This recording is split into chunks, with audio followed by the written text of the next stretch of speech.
तो आज अपन बात करने वाले हैं सिस्टम ऑफ इक्वेशन के बारे में। अगर अपन जेईई मेंस के पेपर को ध्यान से देखें तो सबसे ज़्यादा क्वेश्चन आपको यहाँ से देखने को मिलेंगे। तो बेसिकली इस टॉपिक को अगर अपन एक अलग तरीके से पढ़ लें और अगर उस तरीके से हमें समझ में आ जाए तो ये बहुत ही अच्छा हो सकता है। तो हम बेसिकली इसको टाइप वाइज करने वाले हैं। Okay, this is a system of equation. और अगर आप लोगों ने इसे बहुत ही अच्छे से पढ़ लिया तो दिस इज माई गारंटी कि आपके पास +4 मार्क यहाँ से अपन कह सकते हैं बहुत ही ईजिली आ सकते हैं।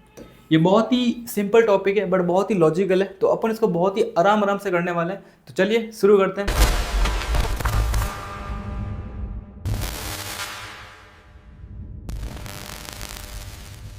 अब यहाँ पर सबसे पहले बात करते हैं कि आप लोगों ने बचपन में क्या पढ़ा था। बचपन में हमने पढ़ा था कि अगर आपके पास x और y में इक्वेशन है, ये बेसिकली क्या शो करती है, ये यहाँ पर एक लाइन की इक्वेशन है। ओके, ये भी क्या है, ये भी एक लाइन की इक्वेशन है। ठीक है भैया, ये दिखती कैसी है, ये बेसिकली यहाँ पे अगर मान लो 2x + 3y यहाँ पर है इज इक्वल टू 5 यहाँ पर है, या फिर ये x - y is equal to 4। आप यहाँ पर देख पा रहे हैं x और y यहाँ पर है, कुछ यहाँ पे कांस्टेंट है। ये एक लाइन की इक्वेशन है। अगर मैं इन दोनों को खुला छोड़ दूं तो ये क्या क्या कर सकते हैं, ये हो सकता है कि आपस में एक दूसरे को कट कर दे यहाँ पर। ओके, एक पॉइंट के ऊपर। अच्छा, अगर ये एक पॉइंट पर कट करती है इसका मतलब मुझे यहाँ पर एक आंसर मिलेगा और इससे अपन क्या बोलते हैं, this is a unique solution. यहाँ पर क्या ये बात क्लियर है? अगर अपन बात करें, या ये भी हो सकता है कि ये बेसिकली एक लाइन यहाँ पर है और एक लाइन यहाँ पर है, दोनों आपस में क्या पैरेलल है, ये कभी भी एक दूसरे से मिलती नहीं है। अगर मिलती नहीं है तो अपन कह सकते हैं कि यहाँ पर नो सॉल्यूशन। यहाँ पर ये भी हो सकता है, या ये भी हो सकता है कि एक के ऊपर एक हो, यानी कि एक लाइन यहाँ पर हो और दूसरी इसके ऊपर ही हो। अगर ये ऊपर है इसका मतलब क्या, इसका मतलब ये कि हर पॉइंट पर मुझे आंसर मिल रहा है, यहाँ पर मिल रहा है, यहाँ पर मिल रहा है। कहने का मतलब ये है कि यहाँ पर मुझे इनफाइनाइट सॉल्यूशन मिल रहे हैं।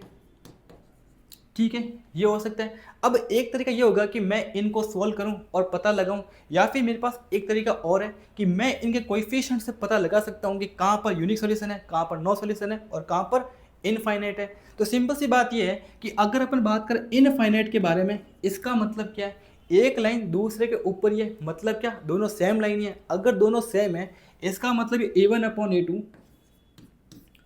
a1/a2 is equal to b1/b2 is equal to c1/c2। ये कहानी क्लियर है? मतलब क्या, अगर ये कोएफिशिएंट यहाँ पे सब बराबर है तो वहां पर क्या होगा, इनफाइनाइट आंसर मिलेगा। अगर अपन बात करें नो सॉल्यूशन के बारे में, इसमें क्या होता है, इसमें बेसिकली ये होता है कि आपके पास a1/a2 होता है इज इक्वल टू b1/b2 होता है। ओके, परंतु ये इनके इक्वल नहीं होते हैं, यानी यहाँ बनेगा is not equal to c1/c2। इसमें क्या होते हैं, सब इक्वल होते हैं। इसमें ये बेचारा एक क्या होता है, नॉट इक्वल, यानी कि ये बराबर होते हैं और ये बराबर नहीं होते हैं। यानी मैं कह सकता हूँ कि अगर आपके पास x + 2y is equal to 3 है, x + 2y is equal to 5 यहाँ पर आप देख पा रहे हैं a1/a2 1/1, 2/2 1/1 हो गया, परंतु वो क्या इक्वल नहीं है। इसका मतलब वो क्या है, ये एक दूसरे क्या है, पैरेलल यहाँ पर है। अगर अपन यहाँ पर बात करें, ये बेसिकली क्या है, एक ऐसे है तो एक ऐसा यहाँ पर है। तो यहाँ पर क्या होता है कि भैया a1/a2 is not equal to b1/b2, यानी कि पहले ही मना कर दिया कि हम बराबर यहाँ पर नहीं होने वाले हैं। तो ये कहानी यहाँ पर खत्म होती है। अब नेक्स्ट यहाँ पर अगर आपके पास 3 इक्वेशन है x y z में, तो बेसिकली क्या शो करती है, ये बेसिकली एक प्लेन को शो करती है। और प्लेन कैसा होता है, दिस इज अ प्लेन यहाँ पे। ओके, अगर आपके पास x y z है तो यहाँ पर ये प्लेन की इक्वेशन है। और अगर आपके पास 3 इक्वेशन है तो आपके पास 3 प्लेन होंगे। और अगर मैं तीनों प्लेन को खुला छोड़ दूँ, ये कैसे कैसे मिल सकते हैं। सबसे पहला काम क्या हो सकता है कि अगर ये इस टाइप से मिले, कहने का मतलब यहाँ पर ये आपका प्लेन P1 है, basically this is a plane P1। और अगर इसके बारे में बात करें, ये आपका प्लेन P2 यहाँ पर है। और अगर अपन इसके बारे में बात करें, दिस इज अ प्लेन यहाँ पर P3 यहाँ पर। तो यहाँ पर आप देख पा रहे हैं प्लेन P1 P2 P3 ये किसी एक पॉइंट यहाँ पर मिल रहे हैं। This is a unique point यहाँ पर। अगर यहाँ पर यूनिक पॉइंट है, कहने का मतलब यहाँ पर ये कि यहाँ पर आपको एक यहाँ से मिल रहा है, यानी 3 प्लेन इस तरीके से मिल रहे हैं कि आपको एक पॉइंट मिल रहा है। ऐसा आपने कहाँ पर देखा होगा? अगर बात करें अपन छत के बारे में, छत हो गई, ये दीवार हो गई और एक ये दीवार, ठीक है भैया, छत वाली दीवार, ये वाली दीवार और ये वाली दीवार, अगर इन तीनों को मिला है, ये बेसिकली कॉर्नर में एक पॉइंट पर मिलती है। This is a unique point यहाँ पे। ओके, अब और क्या क्या हो सकता है, और ये हो सकता है कि अगर ये प्लेन P1 P2 इसके ऊपर P3 इसके ऊपर तीनों प्लेन एक साथ साथ में, इसका मतलब क्या, मतलब भैया प्लेन P1 यहाँ पर है, प्लेन P2 यहाँ पर है और प्लेन P3 भी यहाँ पर है। इसका मतलब क्या, सारे एक के ऊपर एक है, यानी कि यहाँ पर कह सकते हैं भैया इनफाइनाइट सॉल्यूशन यहाँ पर, क्योंकि तीनों प्लेन एक साथ मिले हुए हैं। ठीक है भैया, अब नेक्स्ट और क्या हो सकता है, अगर आपसे मैं कहूँ कि अगर मान लो ये आपका प्लेन P1 यहाँ पर है, ओके, ये आपका प्लेन P1 यहाँ पर है, एक P2 प्लेन बेसिकली और एक P3 प्लेन यहाँ पर, एक P2 प्लेन यहाँ से पास हो रहा है, ओके, एक P3 प्लेन यहाँ से पास हो रहा है। ठीक है भैया, आप यहाँ पर देख पा रहे हैं this is a plane P3, okay, और प्लेन P2 यहाँ से पास हो रहा है। अगर अपन ध्यान से देखें, तीनों प्लेन बेसिकली एक लाइन पर कट मार रहे हैं, दिस इज अ लाइन यहाँ पर। अगर अपन ध्यान से देखें बेसिकली इस लाइन पर ये तीनों प्लेन क्या है, मिल रहे हैं, यानी कि इस लाइन पर जितने भी जो पॉइंट होंगे वो क्या होंगे, आंसर होंगे। और इस लाइन पर कितने पॉइंट होंगे भाई साहब, करोड़ों हो सकते हैं। यानी यहाँ पर कह सकते हैं कि दिस इज जो इनफाइनाइट सॉल्यूशन यहाँ पर। तो इनफाइनाइट बेसिकली ऐसे भी हो सकता है, ऐसे भी हो सकता है। अगर अपन बात करें नो सॉल्यूशन के बारे में, यानी कि आप देख पा रहे हैं तीनों प्लेन आपस में क्या पैरेलल है, एक प्लेन यहाँ पर, एक यहाँ पर, एक यहाँ पर, कोई भी कट नहीं कर रहा है। अगर कोई भी कट नहीं कर रहा है P1 P2 P3, तो यहाँ पर मुझे कोई भी आंसर नहीं मिलेगा। अगर कोई भी नहीं मिलेगा तो दिस इज जो नो सॉल्यूशन यहाँ पर। और अगर अपन यहाँ पर बात करें तो बेसिकली आप देख पा रहे हैं P1, ये P1 प्लेन यहाँ पर ये रहा, दिस इज P2 और ये आपका P3। ये बेसिकली दो प्लेन आपस में कट कर रहे हैं, बट तीनों एक साथ कहीं पर भी नहीं कर रहे हैं। अगर तीनों प्लेन एक साथ कहीं भी कट नहीं कर रहे हैं, दैट मीन्स यहाँ पर कोई भी आंसर नहीं मिलेगा। तो यहाँ पर अगेन नो सॉल्यूशन यहाँ पर। ये कहानी क्लियर है। अब यहाँ से आगे बढ़ते हैं। अब यहाँ पर अगर अपन बात करें कि अगर आपके पास तीन इक्वेशन यहाँ पर है, ओके, और मुझे यहाँ पर इनको सॉल्व करना है और मुझे एक्स वाई जेड की वैल्यू फाइंड करनी है, तो हम कैसे फाइंड कर सकते हैं। सबसे पहली बात तो ये कि अगर आपके पास इक्वेशन यहाँ पर है, अगर आपको एक्स वाई और जेड अगर आपको इनकी वैल्यू फाइंड करनी है, तो इनका एक सिंपल सा फॉर्मूला होता है। वो फॉर्मूला क्या होता है, एक्स का फॉर्मूला होता है d1/d, यहाँ पर होता है d2/d और यहाँ पर होता है d3/d। ये कहानी क्लियर है। अच्छा भैया, ये d1 d2 d3 क्या है और ये d ये है क्या। अगर मैं d के बारे में बात करूँ, d का मतलब ये होता है कि आपके पास जो भी इक्वेशन है उनके कोएफिशिएंट का डिटरमिनेंट हम निकाल लो। कैसे भैया, कि यहाँ पर a1 a2 a3 b1 b2 b3 और c1 c2 c3। तो यहाँ से मेरे को एक वैल्यू मिलेगी, वो वैल्यू कितनी भी हो सकती है, डी की वैल्यू कुछ भी हो सकती है। सपोज मान लेते हैं भैया 10 मिल गया यहाँ पे, ओके, तो डी की वैल्यू अपने को 10 मिल गई। अपन इसको सॉल्व करेंगे तो डी अपने कुछ भी मिल सकता है। तो दिस इज द डी यहाँ पर। अब यहाँ पर बात करते हैं d1 d2 d3 के बारे में। अब ये क्या होता है, तो सिंपल यहाँ पर इतना करना होता है कि आप देख पा रहे हैं ये बेसिकली कैपिटल डी है, इसको एज इट इज कॉपी करो। परंतु करना क्या है कि d1 के अंदर बेसिकली मुझे इसको रिमूव करना होगा, अगर अपन बात करें d1 के बारे में, तो बेसिकली मेरे को ये वाला काम करनी है। तो अगर मैं यहाँ पे इसको रिमूव करूँ तो यहाँ पर किसको लिखना है, यहाँ पे बेसिकली इसको d1 d2 d3 जो भी कोएफिशिएंट आपके यहाँ पर है, तो यहाँ पे बनेगा basically d1 d2 and d3 यहाँ पे। अगर अपन बात करें कैपिटल D2 के बारे में, यहाँ पर क्या होता है, बेसिकली इसको यहाँ से हटाओ D2 के अंदर, D2 में यहाँ पर क्या आएगा, यहाँ पर बेसिकली इस कॉलम को यहाँ पर फिल करना होगा। This is d1 d2 and d3। और सिंपल सी बात यह है कि अगर आपको d3 फाइंड करना है तो यहाँ पे कॉलम 3 को बेसिकली आपको रिमूव करना होगा। और कॉलम 3 में यहाँ पर क्या आएगा, और कॉलम 3 में यहाँ पर basically d1 d2 and d3। तो यहाँ से अपने को एक वैल्यू मिलेगी। अब हो सकता है कि आपको यहाँ पर वैल्यू मिलती है 15 यहाँ पे, इसको सॉल्व करने पर, यहाँ पर सॉल्व करने पर आपको वैल्यू मिलती है भैया 25 मिलती है, यहाँ पर सॉल्व करने पर आपको वैल्यू 30 मिलती है। ये बात क्लियर है। तो अगर यहाँ पे मेरे को x की वैल्यू फाइंड करनी है, x बेसिकली क्या होता है d1/d, d1 कितना है भैया 15/d, d कितना है भैया 10 यहाँ पे। तो यहाँ पर आप देख पा रहे हैं x की वैल्यू यहाँ पर 3/2 मिलेगी, है ना। अगर अपन y के बारे में बात करें, y क्या होता है भैया, d2/d, d2 कितना है भैया 25/d, और d की वैल्यू यहाँ पर है 10, तो यहाँ पर अपन देख सकते हैं कि 5/2 मिल रहा है ना। अगर अपन d3 के बारे में बात करें, अगर अपन z के बारे में बात करें, z बेसिकली क्या होता है d3/d, d3 यहाँ पर है 30 और 30/10, d की वैल्यू यहाँ पर है 10, तो बेसिकली मुझे यहाँ पे z की वैल्यू यहाँ पर 3 मिल रही है। दिस इज आंसर यहाँ पर। तो यहाँ पर बात करते हैं कि इन इक्वेशन को ध्यान से देखकर अपन कैसे पता लगा सकते हैं कि कौन सी इक्वेशन बेसिकली नो सॉल्यूशन है, कौन सी यूनिक है और कौन सी इनफाइनाइट है। तो इसके बारे में बात करते हैं। अगर अपन बात करें टाइप्स ऑफ सॉल्यूशन के बारे में, तो सबसे पहला काम ये होता है कि मुझे एक बात पता है कि x बेसिकली क्या होता है भैया, d1/d होता है। y के बारे में बात करें, ये बेसिकली होता है d2/d होता है। अगर z के बारे में बात करें, ये होता है d3/d होता है। सबसे पहला काम क्या होता है, आपने इक्वेशन को देखा, सबसे पहले आप d को फाइंड करते हैं, ठीक है भैया। सबसे पहले आप d की वैल्यू फाइंड करते हैं। अब यहाँ पर d की वैल्यू दो तरीके से आ सकती है। पहली क्या आ सकती है, पहली यहाँ पर d is not equal to 0 हो सकता है, ये आ सकता है, या फिर d इज इक्वल टू 0 भी हो सकता है। अगर d की वैल्यू 0 नहीं है, इसका मतलब क्या, मतलब यहाँ पर 0 नहीं होगा। जैसे यहाँ पर मैं x के बारे में बात करूँ, x is equal to d1/, अब यहाँ पर d यहाँ पर 0 नहीं है, अगर 0 नहीं है तो कितना होगा, हो सकता है भैया 10 यहाँ पर हो, ठीक है भैया। तो y के बारे में बात करें, y कितना होगा भैया, d1/10 होगा।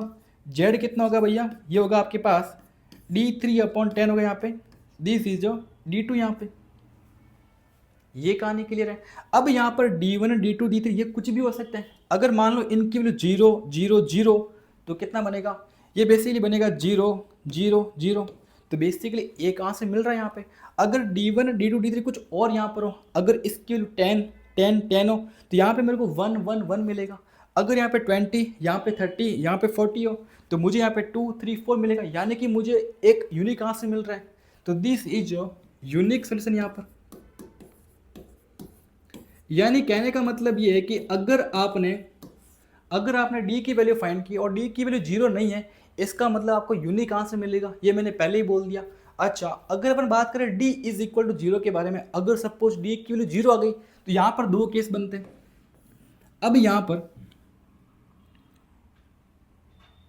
अगर मैं दो केस के बारे में बात करूँ, तो यहाँ पर दो केस यहाँ पर ये बनते हैं कि अगर आपने d की वैल्यू 0 फाइंड कर ली है, तो अब आपके पास नेक्स्ट काम आता है d1 d2 d3 के ऊपर। तो आपने क्या करा, आपने d1 की वैल्यू फाइंड की, आपने d2 की वैल्यू फाइंड की और आपने d3 की वैल्यू फाइंड की, ठीक है भैया। और मान लेते हैं कि सब की वैल्यू यहाँ पर 0 0 एंड 0 यहाँ पर आ गई।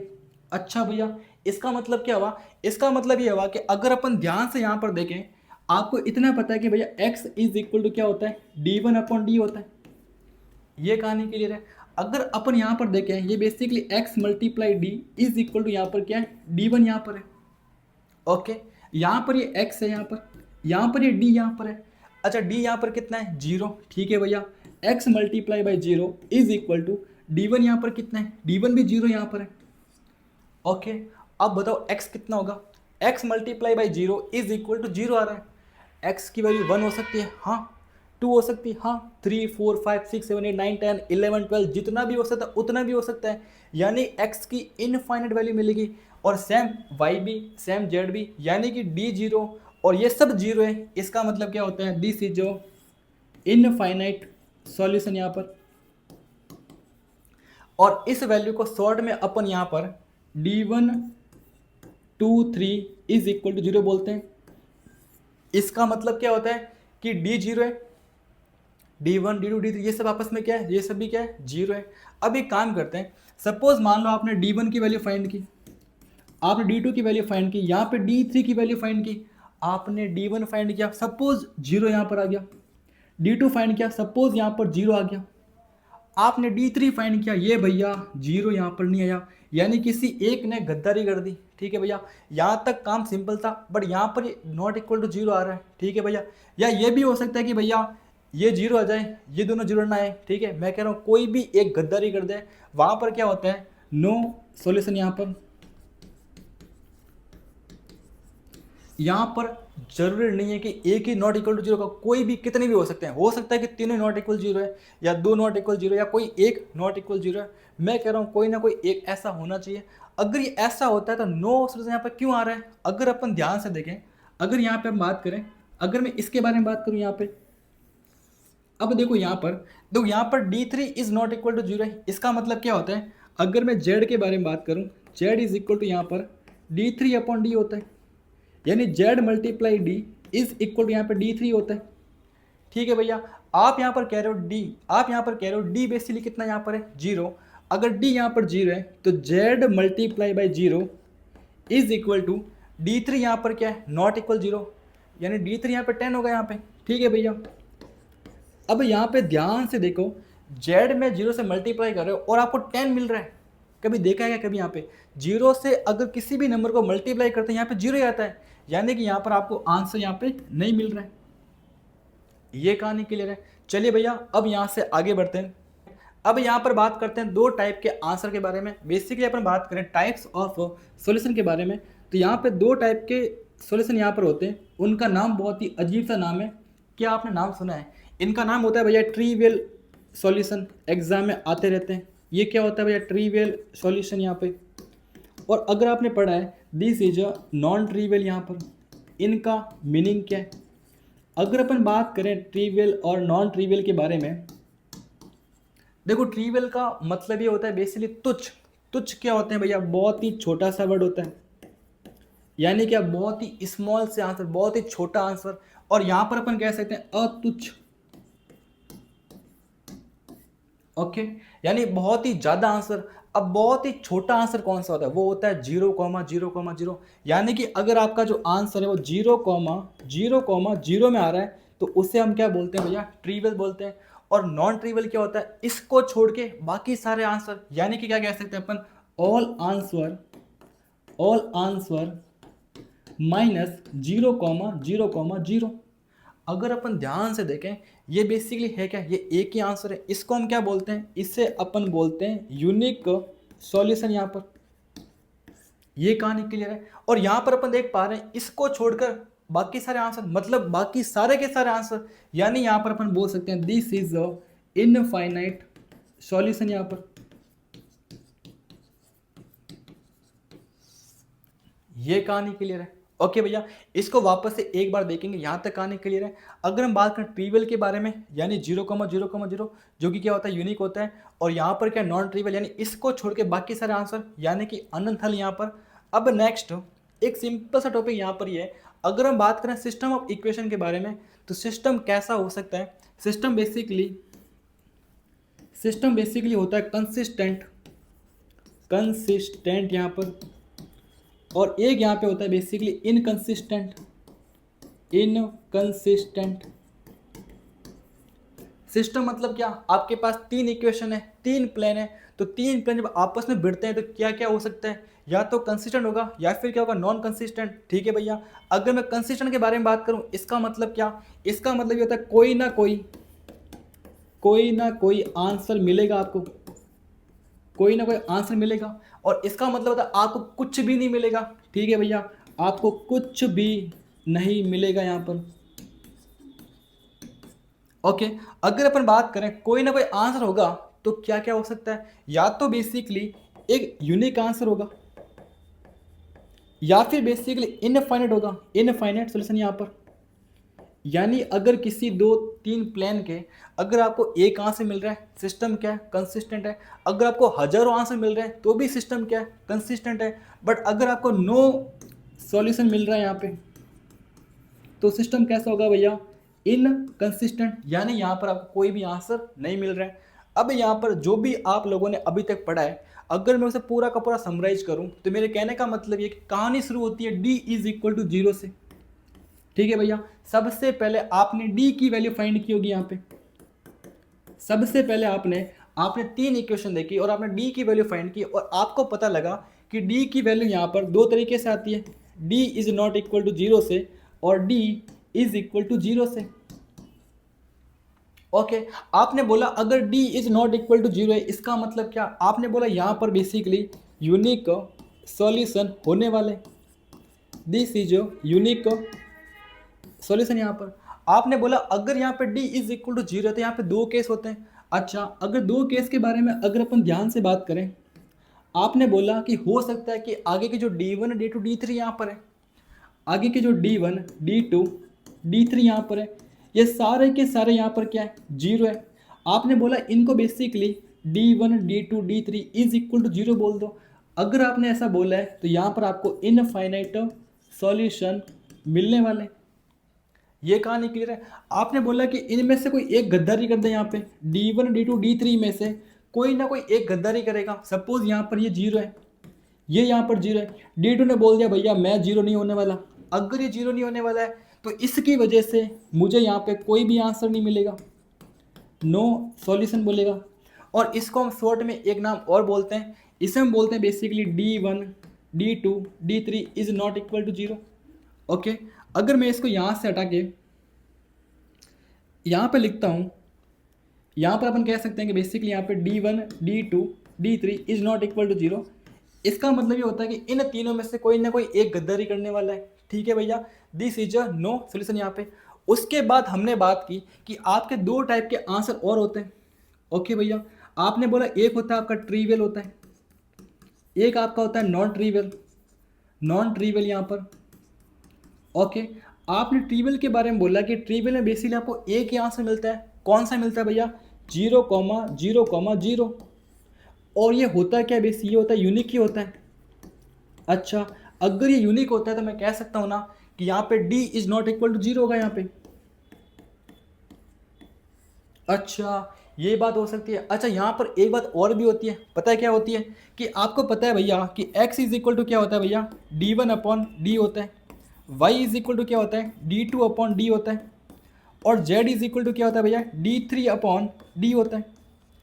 अगर मैं ट्रीवियल के बारे में बात करूं, मुझे पता है आंसर क्या आने वाला है, 0,0,0 आने वाला है।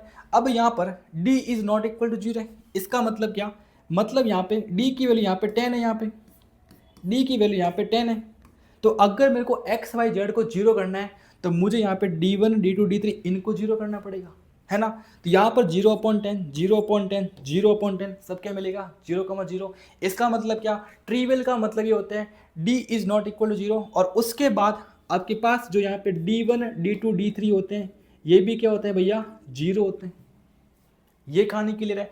अगर हम बात करें नॉन ट्रीवियल के बारे में, अगर अपन बात करें नॉन ट्रीवियल के बारे में, इसका मतलब क्या होता है, इनफाइनाइट। इसका मतलब क्या है, इनफाइनाइट में से एक 0,00 को हटाकर, अरे भैया अनंत में से एक नंबर को हटा रहे हो, कितना बचेगा, अनंत ही बचेगा। तो यहाँ पर इसका केस क्या बनेगा, अनंत का केस क्या होता है, ये वाला, यानी कि d इज इक्वल टू 0 और d1 d2 d3 is equal to 0। क्या बात क्लियर है। अच्छा, इसके बाद हमने बोला कि आपके जो सिस्टम जो होता है वो क्या होता है, कंसिस्टेंट होता है और एक होता है इनकंसिस्टेंट। ठीक है, अगर बात करें सिस्टम के बारे में, आपने बोला या तो क्या होगा, सिस्टम कंसिस्टेंट होगा, कंसिस्टेंट यहाँ पर, या फिर आपने बोला बेसिकली होगा इनकंसिस्टेंट यहाँ पे। ओके, कंसिस्टेंट का मतलब क्या होता है, कोई ना कोई आपको आंसर मिलेगा, यानी कि आपने बोला यूनिक प्लस इनफाइनाइट, और इसका मतलब होता है कोई ना कोई आंसर नहीं मिलेगा, यानी कि नो सॉल्यूशन यहाँ पर। बस आपको इतना ही पढ़ना है। ठीक है, अब नेक्स्ट यहाँ पर आगे बढ़ते हैं। अब यहाँ पर सबसे पहले अपन बात करते हैं टाइप 1 के बारे में।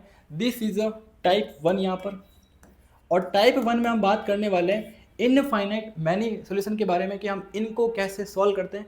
तो सबसे पहले इसके बारे में बात करते हैं। अगर आपके पास यहाँ पे 3 इक्वेशन यहाँ पर है, अगर आपके पास यहाँ पर 3 इक्वेशन यहाँ पर है, और ये 3 इक्वेशन बेसिकली 3 प्लेन को शो करती है, तो आपके पास यहाँ पर 3 प्लेन यहाँ पर है। दिस इज P1 P2 और यहाँ पर अपन कह सकते हैं P3 प्लेन यहाँ पर है।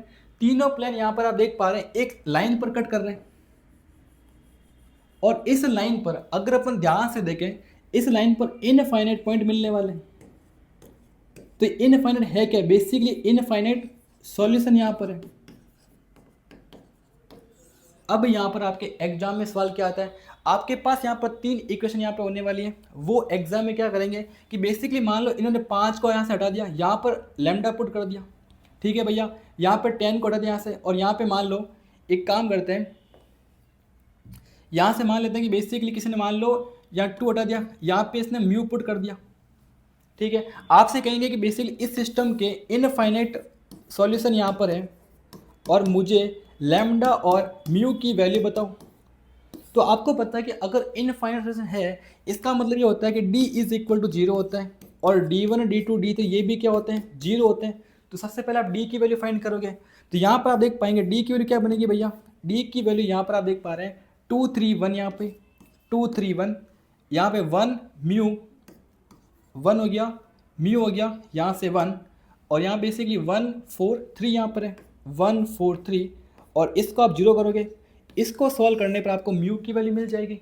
ठीक है भैया, इसके बाद अगर आपको अब यहाँ पे आप देख पा रहे हैं लैम्डा की वैल्यू फाइंड करनी है, तो आप d1 से भी d2 से भी और d3 से भी फाइंड कर सकते हो, बट आप किससे फाइंड करोगे, आप यहाँ पर ट्राई करोगे कि ये वाली जो लाइन है लैम्डा 10 5, ये बेसिकली यहाँ पर आ जाए, बीच में आ जाए लैम्डा 10 5, मतलब आप यहाँ पे d2 की वैल्यू फाइंड कर रहे हो। क्यों, क्योंकि अगर आपने इसको यहाँ पे पुट किया तो म्यू यहाँ से हट जाएगा। ओके भैया, 2 3 1, और यहाँ से आप देख पा रहे हैं 1 4 3 यहाँ पर है, 1 4 3 इज इक्वल टू 0 करना, और यहाँ से आपको लैम्डा की वैल्यू मिल जाएगी। ये कहानी क्लियर है। बट अगर मान लो अगर आपको एग्जाम में वो पूछ ही ले कि मुझे तो अनंत आंसर बताओ आप, तब आप क्या करोगे, तब यहाँ पर एक काम करेंगे, ये कहानी यहाँ पर क्लियर है। ठीक है भैया, अब यहाँ पर मेरे से बोला जाए कि मुझे तो बेसिकली इन अनंत आंसर को फाइंड करना ही होगा, यानी कि इस लाइन के ऊपर जो भी अनंत आंसर मुझे वो सारे के सारे आंसर फाइंड करने हैं। तो कैसे फाइंड करूँ यहाँ पे, तो मुझे इन तीनों को सॉल्व करना होगा। तो एक काम करते हैं, यहाँ पर अगर मैं जेड को लैम्डा एज्यूम कर लूँ, आप यहाँ पे किसी को भी कुछ भी एज्यूम कर सकते हो, आप y को लैम्डा बोल सकते हो, आप x को लैम्डा बोल सकते हो। अगर मैंने z को लैम्डा बोला है, इसका मीनिंग क्या भैया, यहाँ पे आप देख पा रहे हैं 2x प्लस 5 बनेगा, यहाँ पे बनेगा इज इक्वल टू 5 माइनस का लैम्डा बनेगा। ये कहानी क्लियर है। अगर अपन यहाँ पर ध्यान से देखें, यहाँ पर आप देख पा रहे हैं x plus y is equal to 5 minus का 5 माइनस यहाँ पे 3 लैम्डा बनेगा। ओके, और अगर यहाँ पर हम इनको सॉल्व करें यहाँ पे, तो यहाँ पे आप देख पा रहे हैं 2x माइनस एक्स बनेगा यहाँ पे, यानी x, y माइनस का y 0 यहाँ पे, 5 माइनस का 5 यहाँ पे 0 है, माइनस लैम्डा माइनस का 3 लैम्डा प्लस का बनेगा 2 लैम्डा बनेगा, यानी यहाँ पर x की वैल्यू कितनी आ रही है भैया, x की वैल्यू यहाँ पे 2 लैम्डा आ रही है। ओके, अब नेक्स्ट यहाँ पे मेरे को y की वैल्यू फाइंड करनी है। तो y की वैल्यू के लिए अगर अपन ध्यान से देखें, हमारे पास यहाँ पर x और z यहाँ पर है। x z को अगर मैं यहाँ पे पुट करता हूँ, तो यहाँ पर आप देख पा रहे हैं x की वैल्यू यहाँ पर है 2 लैम्डा, यहाँ पर y आपके पास यहाँ पर है, प्लस यहाँ पर कितना भैया 3z यहाँ पे, और z के लिए लैम्डा यहाँ पर है, तो 3 लैम्डा बनेगा। 3 लैम्डा इज इक्वल टू यहाँ पे बन रहा है 5। तो यहाँ पर अपन कह सकते हैं y की वैल्यू यहाँ पे बनेगी 5 माइनस का 5 लैम्डा यहाँ पे। ओके, यहाँ पर आप देख पा रहे हैं x की वैल्यू यहाँ पे कितनी है भैया, यहाँ पर x की वैल्यू बेसिकली आप देख पा रहे हैं 2 लैम्डा है, इसको बेसिकली 0 प्लस का 2 लैम्डा बोल दो। ओके, z के बारे में बात करें, z क्या भैया लैम्डा, इसको आप बेसिकली 0 प्लस का लैम्डा बोल दो। अब ऐसा क्यों बोल रहा हूँ, क्योंकि अगर अपन ध्यान से यहाँ पर देखें, अगर मैं x y z के बारे में बात करूँ, तो यहाँ पे आप देख पा रहे हैं x यहाँ पे 0, y यहाँ पे 5 यहाँ पर है 0, 5, यहाँ पर है 0 प्लस, अब यहाँ पे लैम्डा कॉमन लिया मैंने यहाँ से, x में यहाँ पे 2 बनेगा, और यहाँ y में आप देख पा रहे हैं माइनस का 5 यहाँ पर है, और z में यहाँ पे 1 यहाँ पर है।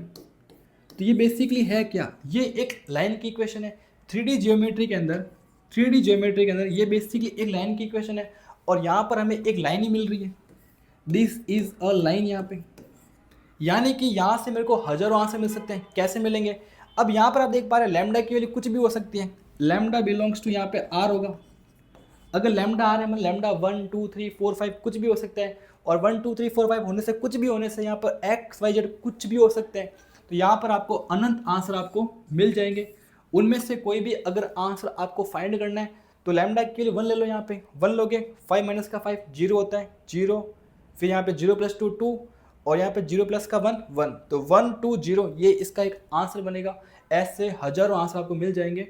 ओके, तो नेक्स्ट यहाँ से आगे बढ़ते हैं। अब नेक्स्ट, अब यहाँ पर बात करते हैं if the system of equation has infinite many solution. यहाँ पर अब यहाँ पे इसको सॉल्व कैसे करें। देखो भैया इसका मीनिंग क्या होता है, इसके मीनिंग के बारे में बात करें, आपको इतना पता है कि d इज इक्वल 0 होता है और बाकी के जो d1 d2 d3 यहाँ पर है, d1 d2 d3 ये भी क्या होते हैं भैया 0 होते हैं। तो आप किन्हीं को भी 0 कर करके लैम्डा और म्यू की वैल्यू फाइंड कर सकते हो। अब कैसे फाइंड करेंगे, तो यहाँ पर आप देख पा रहे हैं लैम्डा यहाँ पर ये रहा, म्यू यहाँ पर ये रहा। अगर मैंने डी की वैल्यू 0 की तो एक ही डिटरमिनेंट में लैम्डा भी आएगा म्यू भी आएगा, सॉल्व करना डिफिकल्ट हो सकता है। एक काम करते हैं, अगर मैं यहाँ पे d2 की वैल्यू फाइंड करता हूँ तो d2 में क्या होगा, ये वाली लाइन बेसिकली यहाँ पर आएगी यानी लैम्डा हट जाएगा और इक्वेशन बनेगी म्यू के अंदर। तो यहाँ पर आप देख पा रहे हैं 2 है 3 है 4 है यहाँ पर है और यहाँ पे d2 है तो ये वाला बेसिकली यहाँ पर आएगा यानी कि 5 7 9 यहाँ पर है। और यहाँ पर आप देख पा रहे हैं 3 - 1 3 - का 1 और यहाँ पर बेसिकली म्यू बनेगा इज इक्वल यहाँ पर 0 करना है। तो अब यहाँ से आपको म्यू की वैल्यू मिल जाएगी। ओके, तो इनको सॉल्व करने के लिए काम करते हैं। अब यहाँ पर आप इनको सॉल्व कर सकते हैं, जैसे यहाँ पर आप देख पा रहे हैं 2 टाइम्स ऑफ यहाँ पे 7 म्यू यहाँ पर है, फिर यहाँ पे प्लस का n बनेगा यहाँ पे, ओके माइनस का 5 यहाँ पर है, यहाँ पे 3 म्यू प्लस का 1 3 म्यू प्लस का 4 यहाँ पर है, फिर नेक्स्ट यहाँ बनेगा प्लस का 3 यहाँ पर, प्लस 3 यहाँ पे आप देख पा रहे 9 × 3 यहाँ पे 21 यहाँ पे 27, फिर माइनस यहाँ पे आप देख पा रहे हैं 7 × 28 यहाँ पर है इज इक्वल टू यहाँ पर 0 है। अगर अपन यहाँ पे देखें तो 7 × 2 14 म्यू बनेगा, यहाँ बनेगा 14 म्यू 9 10 यहाँ पे 18 माइनस का 15 म्यू और 5 × 20 माइनस का 20 प्लस यहाँ आप देख पा रहे हैं 27 माइनस का कितना बेसिकली यहाँ पे 7 × 28 बनेगा बेसिकली यहाँ पे, ठीक है। दिस इज जो 28 यहाँ पर बेसिकली 28 बनेगा। तो यहाँ पर आप देख पा रहे हैं माइनस का 1 है यानी माइनस का 3 बनेगा इज इक्वल टू यहाँ पर है 0। तो यहाँ पर आप देख पा रहे हैं 14 म्यू माइनस का 15 म्यू ये होता है माइनस का म्यू, यहाँ पर माइनस का म्यू। फिर यहाँ पर आप देख पा रहे हैं 18 माइनस का 20 ये कितना होता है माइनस का 2 -3 माइनस का 5 यानी कि आप कह सकते हैं माइनस का 5, ठीक है भैया माइनस का 5 इज इक्वल टू 0। तो यहाँ से आप देख पा रहे हैं म्यू की वैल्यू बेसिकली माइनस का 5 यहाँ पर आ रही है। ये कहानी क्लियर है। अब नेक्स्ट ऐसे कर करके आपको बेसिकली लैम्डा की वैल्यू फाइंड करनी होगी। तो लैम्डा की वैल्यू फाइंड करने के लिए अगर यहाँ पर मैं d3 की वैल्यू फाइंड करता हूँ, अब यहाँ पर d3 क्या होता है, अगर मैं d3 के बारे में बात करूँ d3 में क्या होगा, ये वाली लाइन बेसिकली यहाँ पर आएगी यानी यहाँ पर आप देख पा रहे हैं 2 3 4 यहाँ पर एज इट इज़ यहाँ पर है। ओके, यहाँ पे लैम्डा 2 5 बनेगा, लैम्डा 2 5 यहाँ पे और d3 में 5 7 9 यहाँ पर आने वाला है, 5 7 9 यहाँ पर है। ओके, अब यहाँ पर आप देख पा रहे हैं 2 टाइम्स ऑफ 18 माइनस 35 यहाँ पे बनेगा। ओके, माइनस यहाँ पे लैम्डा बनेगा 27 28 बनेगा यहाँ पे। ओके, फिर यहाँ पे प्लस का 5 यहाँ पर है, यहाँ पर आप देख पा रहे हैं 5 या 15 माइनस यहाँ पे 8 बनेगा और ये बेसिकली इज इक्वल टू 0 है। यहाँ पे d3 को हम 0 कर रहे हैं और यहाँ से आपको लैम्डा की वैल्यू मिलेगी। तो यहाँ पर आप देख पा रहे हैं 18 माइनस का 36 मान लेते हैं, ठीक है भैया। 18 माइनस 36 कितना होता है -18 होता है ना। ये बेसिकली क्या होता है 18 माइनस यहाँ पे 36 प्लस 1 मान लेते हैं, यहाँ पे ये होता है माइनस का 18 प्लस का 1 तो ये बनेगा माइनस का 17, ये होता है माइनस का 34। ओके, ये होता है बेसिकली माइनस का 1 यानी कि प्लस का लैम्डा यहाँ पर है। ओके, यहाँ पर आप देख पा रहे हैं 15 माइनस का 8 यहाँ पर है, ये क्या होता है, ये होता है 16 माइनस 1 होता है यहाँ पे 16 माइनस 1 और माइनस का 8 यहाँ पर है, ये कितना होता है 8 माइनस का 1 7 यहाँ पे 7 × 5 35 यहाँ पे इज इक्वल टू 0। यहाँ पर आप देख पा रहे हैं लैम्डा की वैल्यू 35 माइनस का 34 प्लस का 1 इज इक्वल टू 0। लैम्डा की वैल्यू यहाँ से माइनस का 1 आ रही है, ठीक है भैया। Lambda is equal to minus का 1 आ रहा है। अगर लैम्डा यहाँ पे माइनस का 1 है, मुझे इसकी वैल्यू फाइंड करनी है। ये कितना होता है 25 प्लस म्यू स्क्वायर, ये कितना होता है 1 का स्क्वायर यहाँ पे यानी कि 26 यहाँ पे। ओके, तो अगर अपन ध्यान से बात करें इस टाइप के, अगर मैं ध्यान से देखूं मैं कह सकता हूँ कि बेसिकली यहाँ पे 30 to 40 क्वेश्चन बेसिकली यहाँ से आए हुए हैं। मतलब मैक्सिमम क्वेश्चन बेसिकली यहाँ से आते हैं कि भैया आपको लैम्डा और म्यू की वैल्यू फाइंड करनी है। तो इस पे भर भर के क्वेश्चन है, आप भर भर के प्रैक्टिस कर सकते हो। ओके, सो नेक्स्ट यहाँ से आगे बढ़ते हैं। चलिए भैया अब यहाँ पर बात करते हैं। यहाँ पर मैं देख पा रहा हूँ कि मेरे पास अल्फा बीटा यहाँ पर बेसिकली क्या आपस में इक्वल नहीं है, ठीक है भैया, इक्वल नहीं है। यहाँ पर आप देख पा रहे हैं be the values of m यहाँ पर है। इसका मतलब क्या होता है कि एम की दो वैल्यूज है, एक यहाँ पर अल्फा है, एक यहाँ पर बीटा है। ओके, यानी कि एम के अंदर इक्वेशन बनेगी, उसको सॉल्व करके आपको अल्फा बीटा मिलेगा। ओके, अब यहाँ पर four which the equation, equation 1 2 और यहाँ पर इक्वेशन बेसिक 3 ये रही। Okay, have infinite many solution यहाँ पर है। इसका मतलब क्या कि d इज इक्वल टू 0 होगा, d1 d2 d3 ये भी क्या होंगे भैया, 0 होंगे यहाँ पे। ओके, ये सब क्या होंगे यहाँ पे, 0 होंगे यहाँ पे। ओके, तो मुझे यहाँ पर इनकी वैल्यू फाइंड करनी है। ओके, एक काम करते हैं, अगर यहाँ पे मैं d के बारे में बात करूँ, अगर यहाँ पे मैं d के बारे में बात करूँ, d यहाँ पर कितना आएगा, तो यहाँ पे आप देख पा रहे हैं 1 1 1 यहाँ पर है, 1 1 1 यहाँ पर है। इसमें आप देख पा रहे हैं 1 2 4 यहाँ पर है, 1 2 4 यहाँ पर है। ओके, इसमें आप देख पा रहे हैं 1 4 10 यहाँ पर है, 1 4 10 यहाँ पर है। अब यहाँ पर ये कह रहा है कि d इज इक्वल टू 0 है। अगर मैं यहाँ पे इसको 0 करता हूँ तो मुझे क्या फ़ायदा, मुझे कुछ फ़ायदा मिलेगा ही नहीं। अगर यहाँ पर ये सब नंबर ही नंबर है, कोई मतलब नहीं है। मज़ा कब आता, जब यहाँ पर इसके अंदर m यहाँ पर होता है ना, क्योंकि मुझे यहाँ पर m की वैल्यू फाइंड करनी है।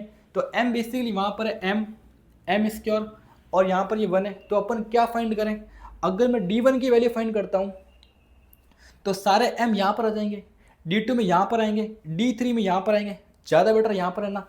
अगर यहाँ पर मैं d3 की वैल्यू फाइंड करता हूँ तो यहाँ पर मैं देख पा रहा हूँ ये बंदा यहाँ से हटेंगे और यहाँ पर आपको मिलेगा बेसिकली 1m और यहाँ पर आप देख पा रहे हैं दिस इज जो m स्क्वायर यहाँ पर।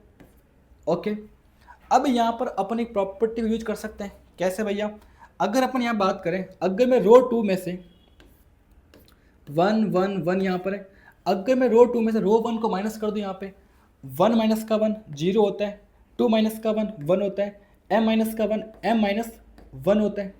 अगर मैं रो 3 में से रो 2 को माइनस कर दूँ यहाँ पे, तो 1 माइनस का 1 यहाँ पर 0, 4 माइनस का 1 यहाँ बनेगा 3, m स्क्वायर माइनस का 1 m स्क्वायर माइनस का 1 बनेगा।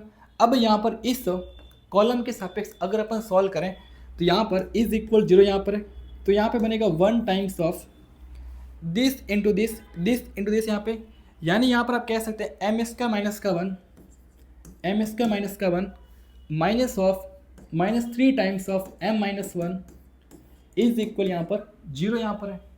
ओके, यहाँ पर आप देख पा रहे हैं m square minus 1 minus 3m plus यहाँ पे 3 इज इक्वल टू 0, यानी कि m square minus 3m plus यहाँ पे 2 इज इक्वल टू 0।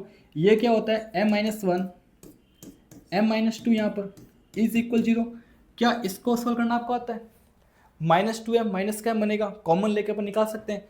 तो यहाँ से आप देख पा रहे हैं m की वैल्यू 2 आ रही है यहाँ पे 1 और 2, और ये है क्या, ये बेसिकली अल्फा और बीटा की वैल्यू है, यानी अल्फा इज इक्वल टू 1 बनेगा, बीटा इज इक्वल यहाँ पे 2 बनेगा, है ना। तो यहाँ पर आप देख पा रहे हैं n की पावर 1 बनेगा, ठीक है भैया, n की पावर 1 प्लस, और यहाँ पर क्या है n की पावर बीटा, यानी n का स्क्वायर बनेगा। ओके, यहाँ पर क्या है समेशन यहाँ पर, और यहाँ पर भी क्या आएगा, समेशन आएगा। समेशन आगे आगे जा सकता है। समेशन ऑफ n क्या होता है भैया, n into n plus 1 upon 2 होता है, और समेशन ऑफ n स्क्वायर क्या होता है, वो होता है n into n plus 1 2n plus 1 upon यहाँ पर होता है 6 होता है, और n की वैल्यू कहाँ तक है, 10 तक यहाँ पर है। तो यहाँ पर 10 इंटू 11 अपॉन 2 प्लस यहाँ पर आप देख पा रहे हैं 10 इंटू 11 इंटू 20 और 21 अपॉन 6 यहाँ पर है। दोनों को सॉल्व करें, ऐड करें यहाँ पे, तो यहाँ पे 5 इंटू 11 बनेगा, ये बनेगा 55 यहाँ पर 55 प्लस, इसके बारे में बात करें ये कितना बनेगा भैया, तो यहाँ पर आप देख पा रहे हैं बेसिकली 2 5 2 3 6 3 और 21 यहाँ पे 35 और 35 और 11 यहाँ पर है, 35 इंटू 11 यहाँ पर ये होता है बेसिकली 385 यहाँ पर, 385 यहाँ पर ये होता है 10 9 10 14 14 का 4 440 यहाँ पर है। दिस इज जो आंसर यहाँ पर, ये बहुत ही सिंपल था, है ना। अब यहाँ पर अगर अपन इसके बारे में बात करें, यहाँ पर आप देख पा रहे हैं हैज़ इनफाइनाइट मैनी सॉल्यूशन यहाँ पर है, ओके, तो मुझे वहाँ पे लैम्डा की वैल्यू फाइंड करनी है, सिंपल ही यहाँ पर है। तो यहाँ पर मुझे पता है कि भैया कि डी इज इक्वल टू 0 होता है और D1 D2 D3 ये भी क्या होते हैं, 0 होते हैं, यानी सारे के सारे क्या होते हैं, 0 ही होते हैं। तो अब यहाँ पर अगर मैं D की वैल्यू फाइंड करूँ, D की वैल्यू यहाँ पर आप देख पा रहे हैं लैम्डा -1 यहाँ पर है, यहाँ पर है लैम्डा, यहाँ पर है लैम्डा +1, यहाँ पर बेसिकली लैम्डा -4 यहाँ पर है, यहाँ पर लैम्डा -1 यहाँ पर है, यहाँ पर लैम्डा +2 यहाँ पर है, यहाँ पे लैम्डा -4 लैम्डा -4 और यहाँ पर आप देख पा रहे हैं माइनस ऑफ लैम्डा +2। अब यहाँ पर इसको अगर मैं ऐसे ही सॉल्व करूँ तो बहुत लफड़ा हो सकता है ना। एक काम करते हैं, अगर अपन ध्यान से देखें, अगर मैं यहाँ पे आप देख पा रहे हैं, अगर मैं रो 1 के अंदर अगर मैं रो 1 प्लस का रो 3 करता हूँ तो मुझे यहाँ पर एक काम दिख रहा है, क्या दिख रहा है मुझे यहाँ पे, इनको अगर आप ऐड करोगे लैम्डा लैम्डा क्या बनेगा, 2 लैम्डा बनेगा। ठीक है भैया, तो यहाँ पर आप देख पा रहे हैं यहाँ बनेगा 2 लैम्डा बनेगा, -1 और 1 हट जाएगा वहाँ से, इनको आप ऐड करो यहाँ पे लैम्डा लैम्डा 2 लैम्डा बनेगा, 2 लैम्डा -4 प्लस का 2 माइनस का 2 बनेगा, यानी यहाँ पर आने वाला है 2 लैम्डा माइनस का 2। डायरेक्ट सॉल्व कर रहा हूँ यहाँ पे मैं, अगर मैं इनको ऐड करूँ यहाँ पे ये बनेगा लैम्डा माइनस का 2, यानी यहाँ बनेगा माइनस का 2 बनेगा, बहुत ही सिंपल, यानी यहाँ पर आएगा माइनस का 2 बनेगा। ओके, अब यहाँ पर एक काम करते हैं, अगर मैं इनके अंदर से 2 को बाहर निकाल दूँ तो यहाँ से 2 बाहर निकल गया, यहाँ से 2 बाहर निकल गया, यहाँ से 2 को बाहर निकाल दो तो यहाँ पे बचेगा लैम्डा -1 और यहाँ से 2 बाहर निकाल दिया, यहाँ बचेगा -1 बचेगा, 2 यहाँ से बाहर निकल के मल्टीप्लाई वहाँ पर 0 है, ख़त्म प्रॉपर्टी। अगर आप ध्यान से देखो कि ये बेसिकली आपस में क्या है, बराबर है, तो अपन एक काम और कर सकते हैं, अपन यहाँ पे रो 1 में से रो 1 माइनस का रो 2 कर लेते हैं। इससे क्या होगा, लैम्डा माइनस का लैम्डा यहाँ पर कितना होगा भैया, 0 यहाँ पर है, ये कहानी क्लियर है। इसमें से इसको माइनस कर दो यहाँ पे, ये भी क्या बनेगा भैया, 0 बनेगा, और इसमें से इसको माइनस कर दो, -1 माइनस का लैम्डा प्लस का 4, यहाँ पर आप देख पा रहे हैं 4 माइनस का 1 3 माइनस का लैम्डा बनेगा, तो दिस इज 3 माइनस लैम्डा यहाँ पर है। अब यहाँ पर इसको सॉल्व करना ज़्यादा इजी होगा, अगर मैं इस रो के सापेक्ष सॉल्व करूँ यहाँ पे प्लस माइनस का प्लस, यहाँ बनेगा 3 माइनस का लैम्डा। ओके, अब इनको मल्टीप्लाई करना है, ये होता है लैम्डा स्क्वायर प्लस का 2 लैम्डा। ओके, फिर यहाँ पर आएगा माइनस, इनको माइनस करना है, ये बेसिकली है क्या, लैम्डा +1 लैम्डा -1, ये होता है लैम्डा स्क्वायर माइनस का 1, यानी कि यहाँ पर बनेगा लैम्डा स्क्वायर माइनस का 1 इज इक्वल यहाँ पर 0 यहाँ पर है। ध्यान से देखो, लैम्डा स्क्वायर माइनस का लैम्डा स्क्वायर खत्म, यहाँ पर बचेगा 2 लैम्डा प्लस का 1 और बाहर यहाँ पर है 3 माइनस का लैम्डा इज इक्वल टू 0। यहाँ से आप देख पा रहे हैं लैम्डा की वैल्यू यहाँ पे 3 भी आ रही है, माइनस का 1/2 भी आ रही है। अब यहाँ पर मैं कैसे वेरीफाई करूँ, तो अगर मेरे को हो सकता है भैया कि दोनों में से कुछ भी हो सकता है, 3 है माइनस का 1/2 है, तो इसके आप D1 निकालोगे D2 निकालोगे, बट ऐसा अपने को नहीं करना है, सिंपल सी बात है, ऑप्शन यहाँ पे हमारे पास पड़े हुए यहाँ पे।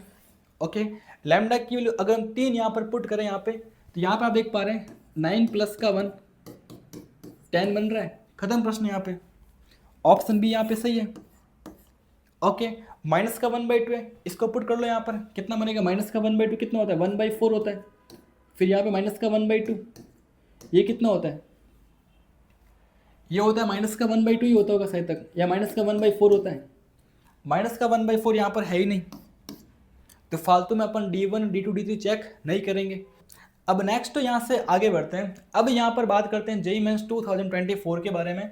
यहाँ पर आप देख पा रहे हैं अल्फा बीटा गामा बेसिकली क्या है, 45 है। Okay, alpha beta gamma basically एक रियल नंबर है, ये कुछ भी हो सकते हैं। यहाँ पर इक्वेशन दे रही है कि ये इज इक्वल टू 0,0,0 यहाँ पर है, ये बेसिकली है क्या, यहाँ पर आप देख पा रहे हैं अल्फा एक्स, यहाँ पर है वाई प्लस यहाँ पे 2z इज इक्वल वहाँ पर 0 है, यानी यहाँ पर कह सकते हैं कि alpha x plus y plus वहाँ पे 2z इज इक्वल वहाँ पर 0 है। यहाँ पर आप कह सकते हैं कि x फिर यहाँ पे y इंटू बीटा प्लस यहाँ पर बीटा इंटू वाई प्लस और यहाँ पे 3 इंटू जेड यहाँ पर है, 3 times of z is equal यहाँ पर है 0, और यहाँ पर x इंटू टू यहाँ पे ये 2x बनेगा, फिर यहाँ पे y इंटू टू यहाँ पर 2y बनेगा, फिर यहाँ पे z इंटू गामा, तो प्लस यहाँ पे गामा z इज इक्वल यहाँ पर 0 बनेगा। Okay, for some x y z belongs to real number है और एक्स वाई जेड की वैल्यू यहाँ पे 0 नहीं है। ओके, इसका मतलब क्या है कि एक्स वाई जेड यहाँ पर 0 तो नहीं है, ठीक है। अगर एक्स वाई जेड 0 होते हैं तब क्या होता है, ट्रिवियल सोल्यूशन बनता है। अगर यहाँ पर एक्स वाई जेड की वैल्यू अगर 0 होती है, इसका मतलब this is a trivial solution यहाँ पर। बट यहाँ पर क्या बोला गया है, यहाँ पर बोला गया एक्स वाई जेड 0 नहीं है, तो 0 नहीं है और x y z real number है। इसका मतलब क्या, इनको छोड़कर सारे के सारे आंसर, मतलब क्या, मतलब यहाँ पर इनफाइनाइट सॉल्यूशन की बात चल रही है। यानी कि यहाँ पर लिखा हुआ नहीं है, बट इसका मीनिंग यही होता है कि यहाँ पर इनफाइनाइट सॉल्यूशन की बात चल रही है।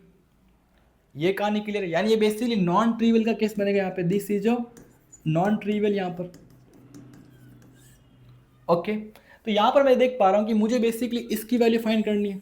ओके, और मुझे एक बात पता है यहाँ पे, अगर ये नॉन ट्रिवियल का केस है, अगर यहाँ पर ये बेसिकली अपन कह सकते हैं कि अनंत का केस है, तो यहाँ पर क्या होता है भैया, d इज इक्वल 0 होता है, d1 d2 d3 is equal to 0 होता है। ये कहानी क्लियर है। अब आप ध्यान से देखो यहाँ पे, अगर मैं d1 की वैल्यू फाइंड करता हूँ, d1 में क्या होता है 0,0,0 यहाँ पर आएंगे, और अगर एक कॉलम पूरी 0 से भरी हुई है तो d1 0 ही आएगा। ओके, d2 भी 0 आएगा एंड d3 भी क्या आएगा, 0 ही आएगा। तो इनको निकालने का कोई भी फायदा नहीं है, ठीक है। अपन बात करते हैं इसके ऊपर। अगर हम इसके बारे में बात करें, अगर अपन d के बारे में बात करें, तो यहाँ पर आप देख पा रहे हैं बेसिकली अल्फा 1 2 यहाँ पर है, अल्फा 1 2, यहाँ पे 1 बीटा 3 है, 1 बीटा 3, और यहाँ पे 2 2 गामा यहाँ पर है, 2 2 गामा इज इक्वल टू 0। बस आप यहाँ पे सॉल्व कर लो, यहाँ से आपको ये वैल्यू मिल जाएगी। कैसे मिलेगी भैया, अगर यहाँ पर आप देखें अल्फा बीटा गामा माइनस का 6 बनेगा, माइनस का 1 यहाँ पर है, गामा माइनस का 6 बन रहा है, प्लस यहाँ पे 2 बनेगा, यहाँ बनेगा 2 माइनस का 2 बीटा इज इक्वल यहाँ पर 0 है। ये बेसिकली बनता है अल्फा बीटा गामा। इसकी वैल्यू आपको 45 दे रखी है, 45 माइनस का 6 अल्फा माइनस का गामा प्लस यहाँ पे 6 प्लस यहाँ पे 4 माइनस का 4 बीटा इज इक्वल यहाँ पर 0 बन रहा है। देखो अगर आप ध्यान से यहाँ पे देखो, 45 यहाँ पर है, यहाँ पे आप देख पा रहे हैं 6 प्लस का 4 ये होता है 10, 10 45 ये होता है 55, 55 इज इक्वल टू ये बनेगा 6 अल्फा प्लस गामा प्लस का 4 बीटा। और एग्जैक्टली मुझे 6 अल्फा गामा और 4 बीटा की वैल्यू फाइंड करनी थी, वो कितनी होती है भैया 55। तो this is the right answer यहाँ पर। यानी कि बस बहुत ही सिंपल सवाल ही होते हैं, बस आपको सोचना आपको आना चाहिए। अब यहाँ पर अगर हम इसके बारे में बात करें, यहाँ पर आप देख पा रहे हैं let for any 3 distinct consecutive terms a b c of an A P. A b c एक ए पी के अंदर है। अगर ए बी सी अगर ए पी में है तो ए पी में क्या होता है, ये ए पी में करते हैं क्या, ये basically 2b is equal to a plus c में डिफाइंड होते हैं, ऐसा ही तो होता है ना। और यहाँ पर ये कह रहा है कि A P the line a x plus b y plus c is equal to 0 be concurrent at the point P. इसका मतलब क्या होता है, मतलब यहाँ पर अगर मैं ए बी सी कोई भी 3 पॉइंट लेता हूँ और उनसे अगर एक इक्वेशन बनाता हूँ तो बेसिकली वो एक पॉइंट पर कट करती है, वो एक पॉइंट पर मिलते हैं। तो एक पॉइंट क्या हो सकता है, अगर अपन ध्यान से बात करें, यहाँ पर आप देख पा रहे हैं बेसिकली ए माइनस का 2b प्लस का c इज इक्वल यहाँ पर 0 है। अगर मैं इस इक्वेशन के बारे में बात करूँ, ये यहाँ पर क्या बनेगी भैया, a x plus b y plus c is equal 0। अगर मैं इन्हें कंपेयर करूँ ध्यान से, यहाँ पर आप देख पा रहे हैं ए सेम यहाँ पर है, एक्स की वैल्यू यहाँ पर कितनी बन रही है भैया, एक्स की वैल्यू यहाँ पर कितना भैया 1, वाई की वैल्यू यहाँ पर आप देख पा रहे हैं माइनस का 2 यहाँ पर है। ये कहानी क्लियर है। ओके, और सी तो यहाँ पे सेम ही है, यानी वो इस पॉइंट पर क्या है, मिलती है। ठीक है, तो यहाँ पे मेरे को पॉइंट मिल चुका है और यहाँ पर आप देख पा रहे हैं एट द पॉइंट पी, यानी पी की वैल्यू यहाँ पर, पी की वैल्यू यहाँ पे 1 कॉमा माइनस का 2 बनने वाला है। ओके, आप इसको चेक कर सकते हो। अगर आप ए बी सी कुछ भी लेते हो, कुछ भी मतलब यहाँ पर कि अगर आपने सपोज मान लो आपने 1 कॉमा 2 कॉमा 3 लिया, और ये बेसिकली है क्या, ये AP में। अगर ये AP में और अगर मैं इनसे इक्वेशन यहाँ बनाता हूँ, अगर यहाँ पे आप देख पा रहे हैं a1 × x plus 2y plus यहाँ पे 3 इज इक्वल टू 0, तो अगर आप ये पॉइंट बनाते हो तो ये बेसिकली एक पॉइंट पर क्या होती है, कंस्टेंट होती है, मतलब एक पॉइंट पर मिलती है। मेरे कहने का मतलब क्या है कि अगर आप 1, 2, 3 लेते हो, चाहे कुछ भी लेते हो, सपोज यहाँ पे आपने 2, 3, 4 लिया, यहाँ पर आपने 4, 5, 6 यहाँ पे लिया, अगर आपने कुछ भी लिया और आपने इक्वेशन बनाई, वो हमेशा एक पॉइंट P1, -2 पर मिलेगी, मतलब वहाँ पर कंकरेंट होगी। जैसे आपने ये लिया तो इसमें आप देख लो, यहाँ पे अगर मैं P पॉइंट यहाँ पे 1, -2 पुट करता हूँ तो यहाँ बनेगा 1, यहाँ बनेगा -4 + 3 इज इक्वल 0, यानी ये पॉइंट इसमें लाई करता है। बस बकवास बात है, ज़्यादा कुछ करने का मतलब यहाँ पे था नहीं मेरा, बस आपको समझाने का बस एक सिंपल तरीका यहाँ पर है। अब यहाँ पर अगर अपन इसके बारे में बात करें, अब नेक्स्ट यहाँ पर आप देख पा रहे हैं क्यू बेसिकली अल्फा बीटा यहाँ पर है, बी अ पॉइंट, ये बेसिकली एक पॉइंट है सच that the system of equation यहाँ पर आप देख पा रहे हैं, इसके बेसिकली इनफाइनाइट मैनी सॉल्यूशन यहाँ पर है, यानी सेम कहानी है भैया। यहाँ पे d इज इक्वल 0 होगा और यहाँ पर d1, d2, d3 ये भी क्या होंगे भैया, 0 होंगे।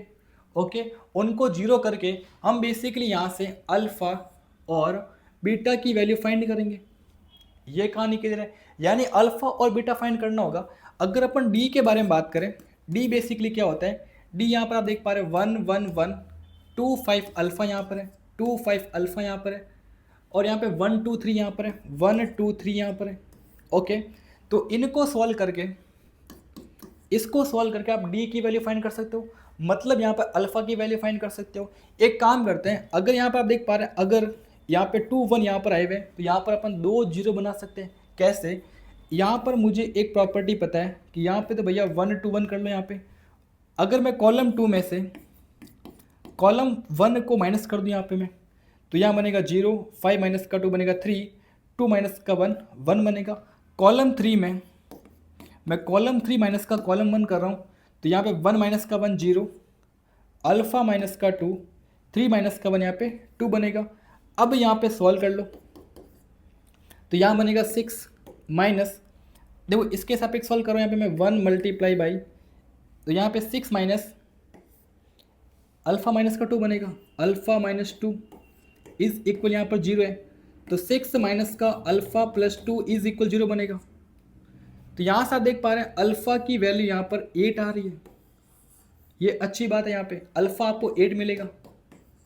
नेक्स्ट यहाँ पर बीटा के बारे में बात करते हैं, तो बीटा निकालने के लिए काम करते हैं, यहाँ पर आपके पास 6 यहाँ पर है, 6 है, बीटा है और 4 यहाँ पर है, इसको यहाँ पर या तो यहाँ या फिर यहाँ कहीं पर भी आ सकता है। अब यहाँ पर एक काम करते हैं, अगर यहाँ पे मैं D3 की वैल्यू फाइंड करूँ, यहाँ पे मैं अगर यहाँ पे मैं D3 की वैल्यू फाइंड करूँ, 1, 2, 1 यहाँ पर है, 1, 2, 1 यहाँ पर है, 1, 5, 2 यहाँ पर है, 1, 5, 2 यहाँ पर है, और यहाँ पर इसकी जगह अगर मैं यहाँ पे 6 बीटा 4 को रखता हूँ, 6 बीटा 4 को रखता हूँ, इज इक्वल यहाँ पर 0 है, तो यहाँ से अपन बीटा की वैल्यू फाइंड कर सकते हैं, है ना।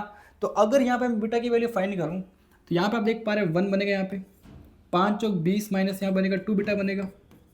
ओके, माइनस का 1 यहाँ पर है, यहाँ पे आप देख पा रहे हैं 4 दूनी 8, 8 माइनस बीटा बनेगा, 8 माइनस का बीटा, फिर प्लस यहाँ पे 6 बनेगा, और यहाँ पे आप देख पा रहे हैं 2 दूनी 4, 4 माइनस का 5, ओके, इज इक्वल यहाँ पर 0 यहाँ पर है। अब यहाँ पर आप देख पा रहे हैं ये बेसिकली 20 माइनस यहाँ पे 2 बीटा, यहाँ पर आप देख पा रहे हैं माइनस का 8 बनेगा, यहाँ पे बनेगा प्लस का बीटा बनेगा, यहाँ पे आप देख पा रहे हैं 6 चौके 24 यहाँ पर है, और यहाँ पे 1 मिनट इतना क्यों कर रहे हो फालतू बार बार आप। यहाँ पर आप देख पा रहे हैं 4 माइनस का 5 माइनस का 1 होता है, -1 × 6 माइनस का 6 होता है। ओके, सो दिस इज -6 यहाँ पर। यहाँ पर आप देख पा रहे हैं माइनस का बीटा, और यहाँ पर आप देख पा रहे हैं 20 माइनस का 8 कितना होता है, 12 होता है, 12 माइनस का 6 6 होता है, तो बीटा -6 यहाँ पर इज इक्वल 0, तो बीटा की वैल्यू यहाँ पर 6 आ रही है।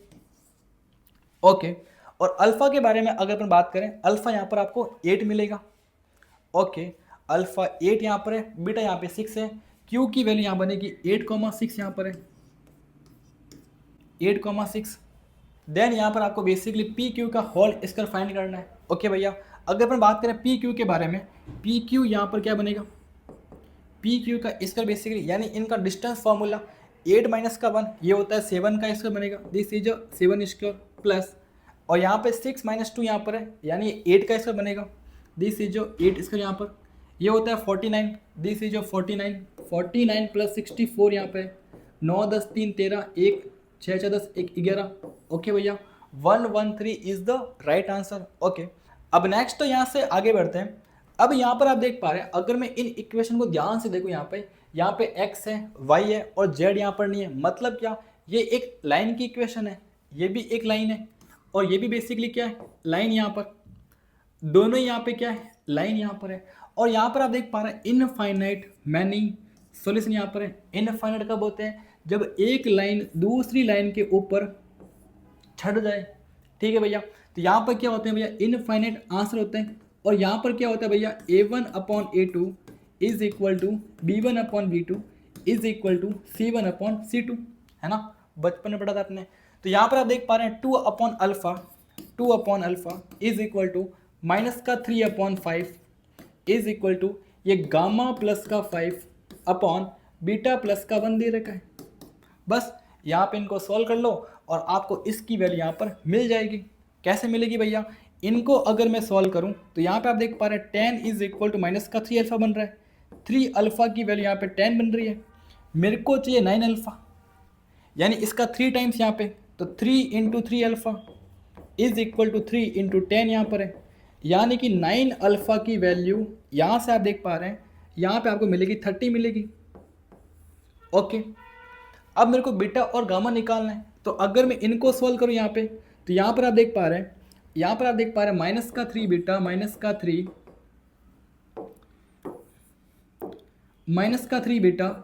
-3 यहाँ पर है। Okay, is equal to 5 gamma plus 5 into 5 25। ये कहानी क्लियर है।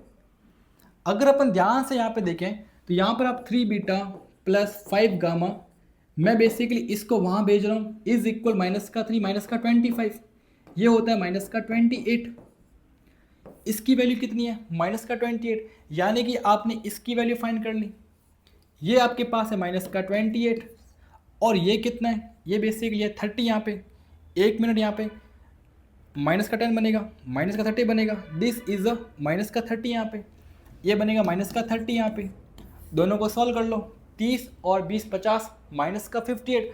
अब बार यहाँ पर मॉड लगा हुआ है। ठीक है भैया, -58 माइनस का मॉड यहाँ पे लगा हुआ है, ये होता है 58। खत्म प्रश्न यहाँ पे। ओके, सो नेक्स्ट यहाँ से आगे बढ़ते हैं। अब यहाँ पर हम बात करने वाले हैं टाइप 2 के बारे में, और यहाँ से क्वेश्चन इतने ज़्यादा आते नहीं हैं। अब यहाँ पर टॉपिक क्या है, this is a no solution, यानी कोई भी आंसर नहीं मिलेगा। यानी आपके पास जो 3 इक्वेशन है, उनसे जो 3 प्लान बन रहे हैं वो बेसिकली एक बार कट नहीं कर रहे हैं। मेरा मतलब क्या, मतलब तीनों कहीं पर भी कट नहीं कर रहे हैं। यानी आप देख पा रहे हैं ये प्लान P1 यहाँ पर है, ये प्लान यहाँ P2 यहाँ पर है, और ये प्लान P3 है। ये बेसिकली एक के ऊपर एक है। ठीक है, कोई भी किसी को कट नहीं कर रहा, यानी कोई भी आंसर नहीं मिल रहा। या ऐसा भी हो सकता है कि बेसिकली ये प्लान P1, ये प्लान P2, ये तो एक दूसरे को कट कर ही रहे हैं, बट P3 प्लान बेसिकली यहाँ से जा रहा है, यानी तीनों प्लान एक साथ कहीं पर भी कट नहीं करे, तो वहाँ पर क्या होता है, नो सॉल्यूशन।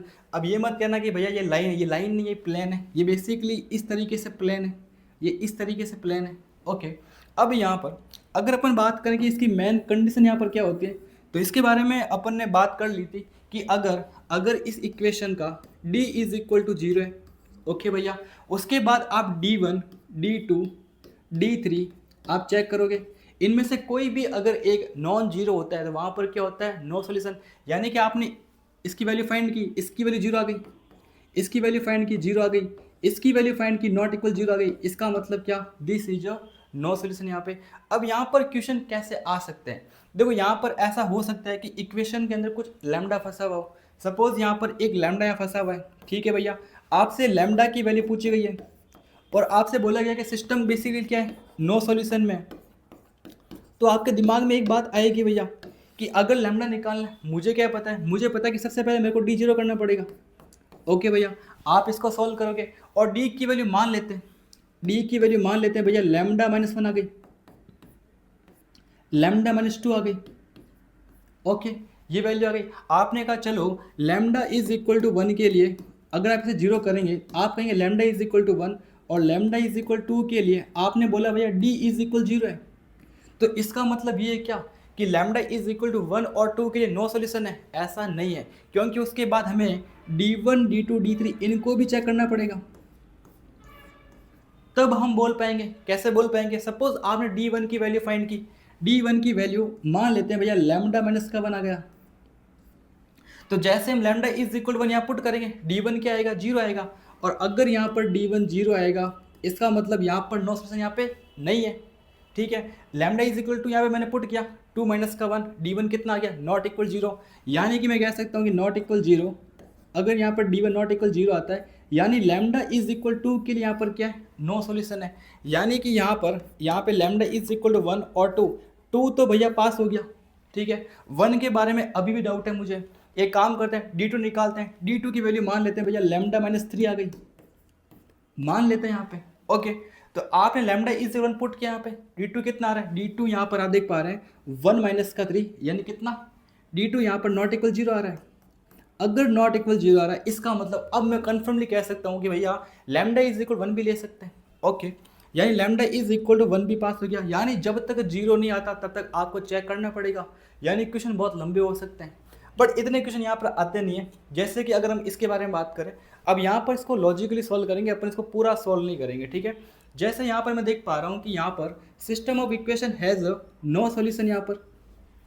ठीक है कहानी, तो मुझे एक बात पता है कि यहाँ पे d इज इक्वल टू 0 होगा। ठीक है भैया, और D1 D2 D3 इनमें से कोई एक नॉन जीरो होने वाला है, ये कहानी क्लियर है। और मुझे फाइंड क्या करना है भैया? इसके अंदर आप देख पा रहे हैं मुझे लैम्डा और म्यू की वैल्यू फाइंड करनी है।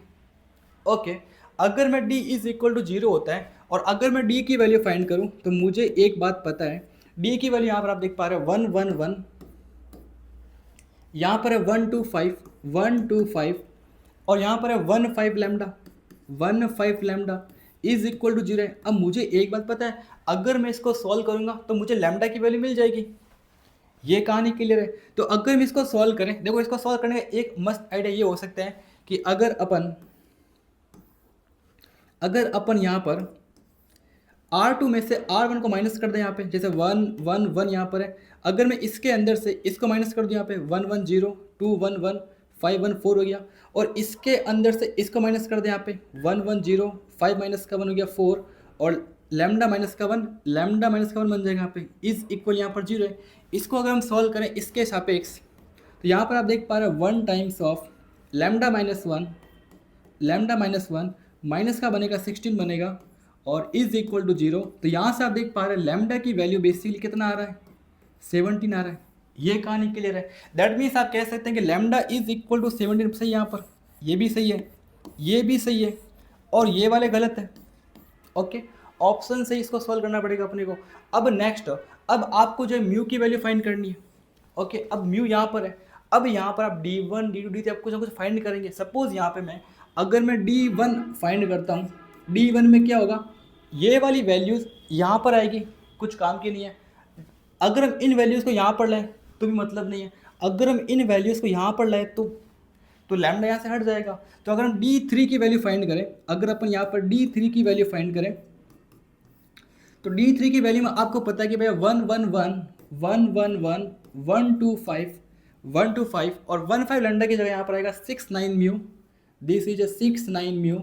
और एक बात आपको पता है, क्योंकि हम बात करें नो सॉल्यूशन के बारे में, तो अपने को D1 D2 D3 इनमें से किसी भी एक को नॉन जीरो करना पड़ेगा। तो यहाँ पर अपन इसको नॉट इक्वल टू 0 करेंगे। अब एक बात बता, क्या मैं इसको सॉल्व करूँ? देखो सॉल्व करने की जरूरत यहाँ पे नहीं है, क्योंकि अगर आप ध्यान से देखें, क्योंकि यहाँ पे नॉट इक्वल टू 0 है, इसको आप सॉल्व करोगे कुछ ना कुछ वैल्यूज बनेगी। यहाँ बनेगा म्यू माइनस, यहाँ पे कुछ आएगा यहाँ पर, अब मुझे नहीं पता कितना आएगा, फिर यहाँ पर इज नॉट इक्वल 0 बनेगा। तो बेसिकली यहाँ पे mu is not equal to कुछ बनेगा। ओके, अब कुछ कितना है मेरे को नहीं पता। अब यहाँ पर आप देख पा रहे हैं यहाँ पे म्यू इज इक्वल टू 18 है।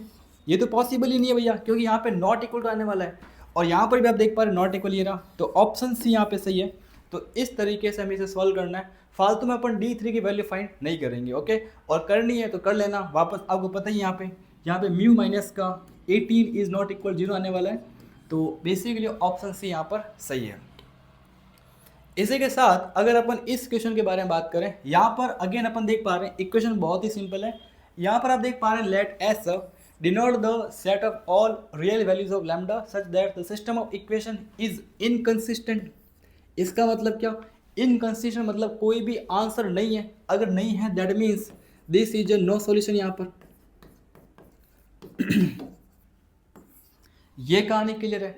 तो अपन कह सकते हैं अगर नो सॉल्यूशन यहाँ पर है, यानी कि यहाँ पे d इज इक्वल 0 होगा और d1 d2 d3 ये सारे क्या होंगे भैया, नॉट इक्वल टू 0 होंगे। ओके, तो अब यहाँ पर एक काम करते हैं, अगर हम d की वैल्यू फाइंड करें, अगर मैं यहाँ पे d की वैल्यू फाइंड करूँ यहाँ पर मैं, तो यहाँ पर आप देख पा रहे हैं बेसिकली लैम्डा, फिर यहाँ पर है 1 1, फिर यहाँ पर है 1 लैम्डा और यहाँ पर है 1, फिर यहाँ पर है 1 1 लैम्डा यहाँ पर। ओके, इस इक्वल यहाँ पर है 0। इसको सॉल्व कर लेते हैं। अब एक काम करते हैं, क्योंकि आप देख पा रहे हैं कि भैया अगर एक ऑपरेशन के बारे में बात करें, अगर मैं R1 के अंदर R1 plus R2 plus R3 अगर हम अप्लाई करें, तो यहाँ पर आप देख पा रहे हैं दिस इज जो लैम्डा 1 1 लैम्डा प्लस 2 बनेगा, यहाँ पर भी लैम्डा प्लस 2 बनेगा और यहाँ पर भी लैम्डा प्लस 2 बनेगा। ऐसा क्यों किया मैंने, क्योंकि इसको बाहर निकाल सकते हैं यहाँ से 1 लैम्डा 1 और यहाँ पे 1 1 लैम्डा यहाँ पे। अगर इस पार्टी को यहाँ से बाहर निकाल दें तो काम बहुत ही बढ़िया हो सकता है। तो लैम्डा प्लस 2 यहाँ से बाहर निकल गया और यहाँ पे बच गया 1 1 1। अगर 3 और 1 है तो हम 2 0 क्रिएट कर सकते हैं। कैसे कि यहाँ पर आप देख पा रहे हैं लैम्डा प्लस 2 यहाँ पर है और यहाँ पर एक काम करते हैं कि 1 1 जैसे भी यहाँ पर आप देख पा रहे हैं बेसिकली यहाँ पर अपन कह सकते हैं 1 0, हाँ यहाँ पर ऐसा कर सकते हैं 1 1 1 यहाँ पर है। ओके, 1 माइनस का 1 0, मैं बेसिकली R2 में से R1 को माइनस कर रहा हूँ यहाँ पे 1 1 0 लैम्डा माइनस का 1 लैम्डा माइनस का 1 और 1 माइनस का 1 यहाँ पर 0 बनेगा। ओके, फिर यहाँ पे R3 में से R1 को माइनस कर दो यहाँ पे, तो 1 1 0 यहाँ पर 1 माइनस का 1 यहाँ पे अगेन 0, बहुत ही बढ़िया 0 0 और लैम्डा माइनस का 1 बन जाएगा। ओके, तो अब यहाँ पर अगर हम इसका सॉल्व करें तो लैम्डा प्लस 2, अब यहाँ पर इसके सापेक्ष सॉल्व कर लेते हैं यहाँ पे, तो यहाँ 1 इंटू यहाँ बनेगा बेसिकली लैम्डा माइनस 1 का होल स्क्वायर माइनस का 0 और इज इक्वल यहाँ पर 0 ही आ रहा है। तो बेसिकली अगर आप ध्यान से देखेंगे तो यहाँ पे ये लैम्डा प्लस का 2 लैम्डा प्लस 2 और लैम्डा माइनस 1 का होल इसका बन रहा है। और ये बेसिकली है क्या, ये यहाँ पे d की वैल्यू है, ये यहाँ पे d की वैल्यू है, इज इक्वल 0 कर दो यहाँ पे, तो लैम्डा इज इक्वल टू 1 और माइनस 2 के लिए d इज इक्वल टू 0 आ रहा है। ओके, यानी आप कह सकते हैं कि लैम्डा इज इक्वल टू 1 और माइनस 2 के लिए नो सॉल्यूशन होगा। ऐसा आप नहीं कह सकते, क्योंकि आपको d1 d2 d3 चेक करना होगा। कोई ना कोई एक गद्दारी करेगा यहाँ पे, किसी न किसी एक ने। अगर मान लो लैम्डा इज इक्वल टू 1 के लिए d1 d2 d3 सारे के सारे 0 हैं, इसका मतलब क्या, वहाँ पर इनफाइनाइट आंसर बनेंगे, यानी कि हमें उसे बाहर निकालना पड़ेगा। बट इतना करने की जरूरत आपको नहीं है, क्योंकि इक्वेशन बहुत ही सिंपल है। अगर मैं लैम्डा की वैल्यू जो 1 है अगर मैं यहाँ पर पुट करूँ, तो यहाँ पर आप देख पा रहे हैं basically x plus y plus z is equal बन रहा है, यहाँ पर x plus y plus z is equal बन रहा है और यहाँ पर भी x plus y plus z is equal 1 बन रहा है। इसका मतलब क्या, इसका मतलब यहाँ पर आप देख पा रहे हैं तीनों इक्वेशन सेम ही है। अगर तीनों सेम ही है मतलब तीनों एक ही प्लेन है। हाँ, अगर तीनों एक ही प्लेन है यानी ये एक के ऊपर एक ही है, मतलब सब बराबर ही है। अगर सब बराबर है तो वहाँ पर कितने आंसर मिलेंगे आपको, अरे भैया हर एक पॉइंट पर आंसर मिलेगा आपको। दिस इज जो इनफाइनाइट सॉल्यूशन यहाँ पर, यानी कि लैम्डा इज इक्वल टू 1 गद्दार है, तो हमें इसे यहाँ से हटाना पड़ेगा। ये कहानी क्लियर है। अब नेक्स्ट अब बात करते हैं भैया लैम्डा इज इक्वल माइनस 2 के लिए। अब एक बात सोचो, लैम्डा इज इक्वल माइनस 2 के लिए क्या मैं सर्च करूं या ना करूं? क्योंकि अगर हम बात करें, अगर अपन ऑप्शन की बात करें तो देखो भैया कुछ ना कुछ आंसर आपके दिमाग में आ रहा है यहाँ पे, यानी कुछ ना कुछ आंसर आ रहा है, मतलब कुछ ना कुछ वैल्यू बनेगी। ठीक है, अगर सपोज मान लो आपने लैम्डा इज इक्वल माइनस 2 के लिए आपने d1 d2 d3 आपने फाइंड किया, टाइम वेस्ट होगा। और मान लो उसके बाद मान लेते हैं कि मान लो इसके लिए मान लो सब 0 आ रहे हैं, तो इसे हटाना पड़ेगा, यानी लैम्डा की कोई भी वैल्यू नहीं आएगी। अगर कोई वैल्यू नहीं आएगी तो यहाँ पर आंसर क्या बनेगा भैया, 0 बनेगा। अब 0 बनेगा, इसका मतलब फालतू में क्यों सॉल्व करें, इसका मतलब क्लियर है कि इस भाई साहब के लिए आंसर होगा यहाँ पे। तो lambda is equal to minus 2 basically यहाँ पर राइट आंसर है, यानी कि अपने को लॉजिकली सोचना है कि भैया होगा या फिर नहीं होगा। तो यहाँ पर आप देख पा रहे हैं कि आपके एस जो सेट यहाँ पर जो भी आपके पास यहाँ पर है, एस के अंदर एक बेसिकली माइनस का 2 यहाँ पर है, बस सिंपल सी बात है। अब -2 आपको यहाँ पुट करना है, तो मॉड ऑफ -2 बेसिकली होता है 2 का इसका 4 प्लस और -2 का मॉड बेसिक 2 यहाँ पे 4 एंड 2 यहाँ पे 6, तो बेसिकली दिस इज 6 यहाँ पर। तो नेक्स्ट यहाँ से आगे बढ़ते हैं। अब यहाँ पर हम बात करने वाले हैं टाइप 3 के बारे में। यहाँ से भी बहुत ही कम क्वेश्चन यहाँ से आ रहे हैं। This is the type 3। यहाँ पर हम बात करते हैं यूनिक सोल्यूशन के बारे में। इसका बेसिकली मीनिंग ये होता है कि अगर आपके जो 3 प्लेन हैं वो एक ही पॉइंट पर मिले, जैसे कि आपके पास यहाँ पे ये प्लेन P1 यहाँ पर है, ये प्लेन यहाँ पे P2 यहाँ पर है, ओके भैया, this is a plane P3 यहाँ पर। अगर ये प्लेन P1, P2 और P3 अगर ये किसी एक पॉइंट, एक यूनिक पॉइंट पर कट करें, तो वहाँ पर हमें क्या मिलता है, यूनिक सॉल्यूशन यहाँ पर। और इसकी कंडीशन बहुत ही सिंपल है, वो क्या होती है कि यहाँ पे simply d is not equal to 0 होना चाहिए, बस काम खत्म। Okay, d is equal to not equal to 0 होना चाहिए। अब यहाँ पर क्वेश्चन कैसे आ सकते हैं या कैसे बन सकते हैं, या हो सकता है कि भैया यहाँ पे कहीं पे लैम्डा फंसा हुआ यहाँ पर, ठीक है, आपसे लैम्डा की वैल्यू पूछ ले। सपोज यहाँ पे ऑप्शन में लैम्डा की वैल्यू मान लो 1, लैम्डा इज इक्वल टू 3 या लैम्डा इज इक्वल टू 4 लिखा हुआ, बी सी और डी यहाँ पर है। ओके, ऐसा हो सकता है। आपने यहाँ पे डी की वैल्यू फाइंड की, ठीक है भैया, डी की वैल्यू आपके पास यहाँ पे लैम्डा -2 आ गई यहाँ पर, और यूनिक सोल्यूशन की बात चल रही है यहाँ पर। ओके, तो यूनिक में क्या होता है, lambda is equal to not equal 0 होना चाहिए, ठीक है भैया। तो अगर यहाँ पर मैं lambda is equal to put करता हूँ, तो डी इज इक्वल टू 0 आ रहा है, यानी लैम्डा इज इक्वल टू, तो आंसर बिल्कुल भी गलत होगा, है ना, क्योंकि हमें नॉट इक्वल 0 चाहिए। यानी कि इसके अंदर ऐसी कौन कौन सी वैल्यू है जो आपको 0 दे सके, 0 ना दे सके, तो कौन कौन है भैया, लैम्डा इज 1 पुट करो, नॉट इक्वल 0 आ रहा है, पॉसिबल है, ये पॉसिबल, बस ओनली ये वाली वैल्यू पॉसिबल नहीं है ना, तो ये भी हो सकता है। अब यहाँ पर अगर हम इसके बारे में बात करें, JEE Mains 2022 के बारे में, तो यहाँ पर आप देख पा रहे हैं the system of the equation is consistent. अगर कंसिस्टेंट है, इसका मतलब इसका कोई ना कोई आंसर है, यानी यूनिक हो सकता है। ओके भैया, तो ये यूनिक हो सकता है। यूनिक के लिए बेसिकली आपको d is not equal to 0 करना होगा। अब d is not equal to 0 करते हैं यहाँ पे for all k in the set. तो यहाँ पर अपन एक काम करते हैं, अगर यहाँ पे मैं -k करता हूँ, -k3 माइनस का 14, यहाँ पर माइनस का 15 प्लस का 4 -k यहाँ पर है, -4 यहाँ पर है, 1 यहाँ पर है, 3 यहाँ पर है, और यहाँ पर अगर हम इज़ नॉट इक्वल टू 0 करें तो सिंपली मुझे इसको सॉल्व ही करना है। ओके, तो यहाँ पर आप देख पा रहे हैं -k 4 × 12 -k × 1 प्लस का k बनेगा, -3 यहाँ पर है, ये बनेगा 15 × 3 कितना होता है भैया, 45, माइनस का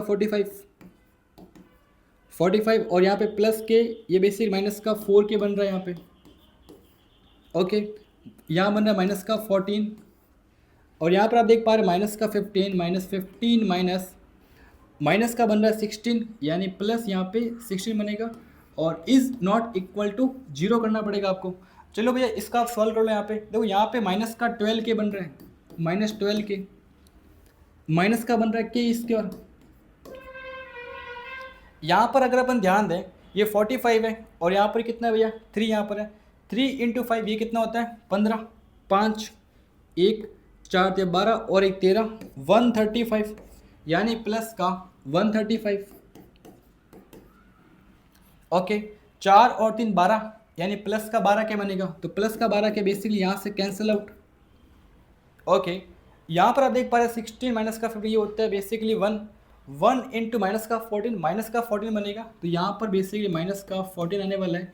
अब यहाँ पर अगर अपन ध्यान दें, इज़ नॉट इक्वल टू यहाँ पर 0 है, एक कहानी क्लियर है, बेसिकली ये यहाँ से हटने वाला है।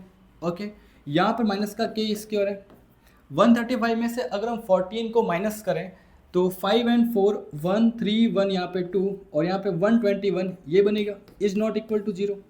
अच्छा भैया एक काम करते हैं, प्लस का 121 यहाँ पर है, तो यहाँ पर अपन कह सकते हैं कि k square is not equal to 121।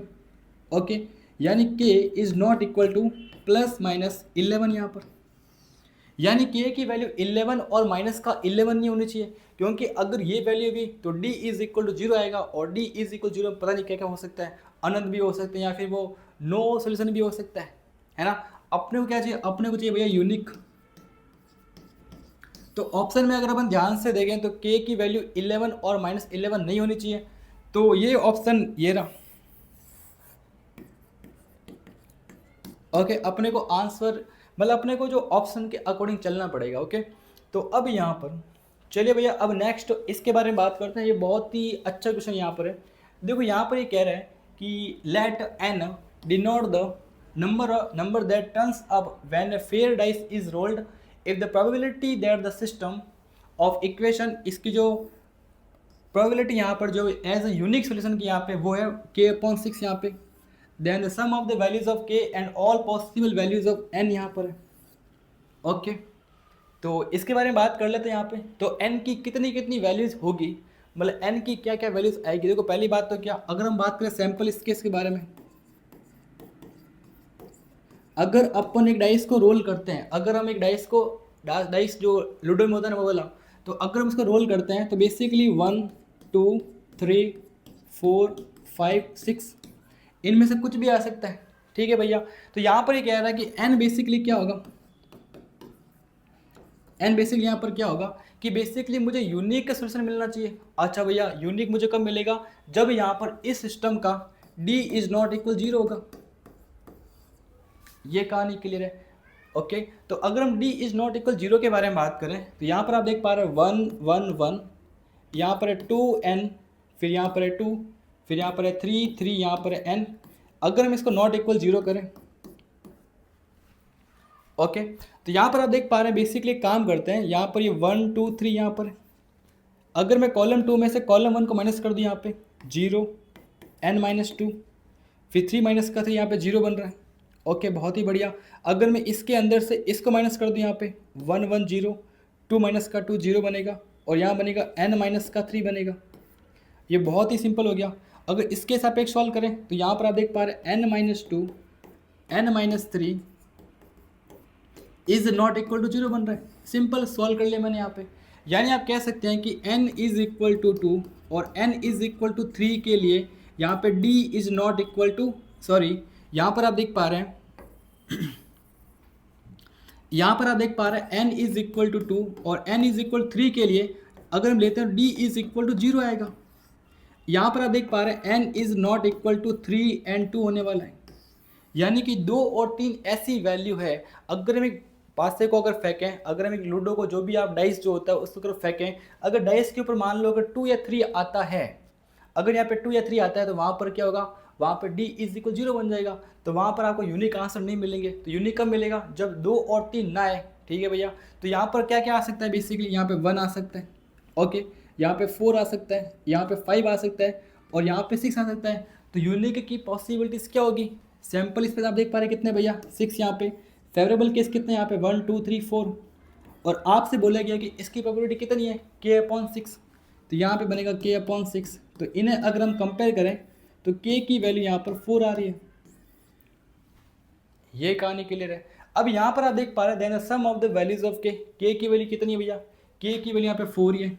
Okay, यहाँ पे 4 plus all possible values of n, n की कितनी वैल्यूज यहाँ पे 1 4 5 6, यहाँ पे सबको ऐड कर दें, यहाँ पे 1 + 4 + 5 + 6 यहाँ पर।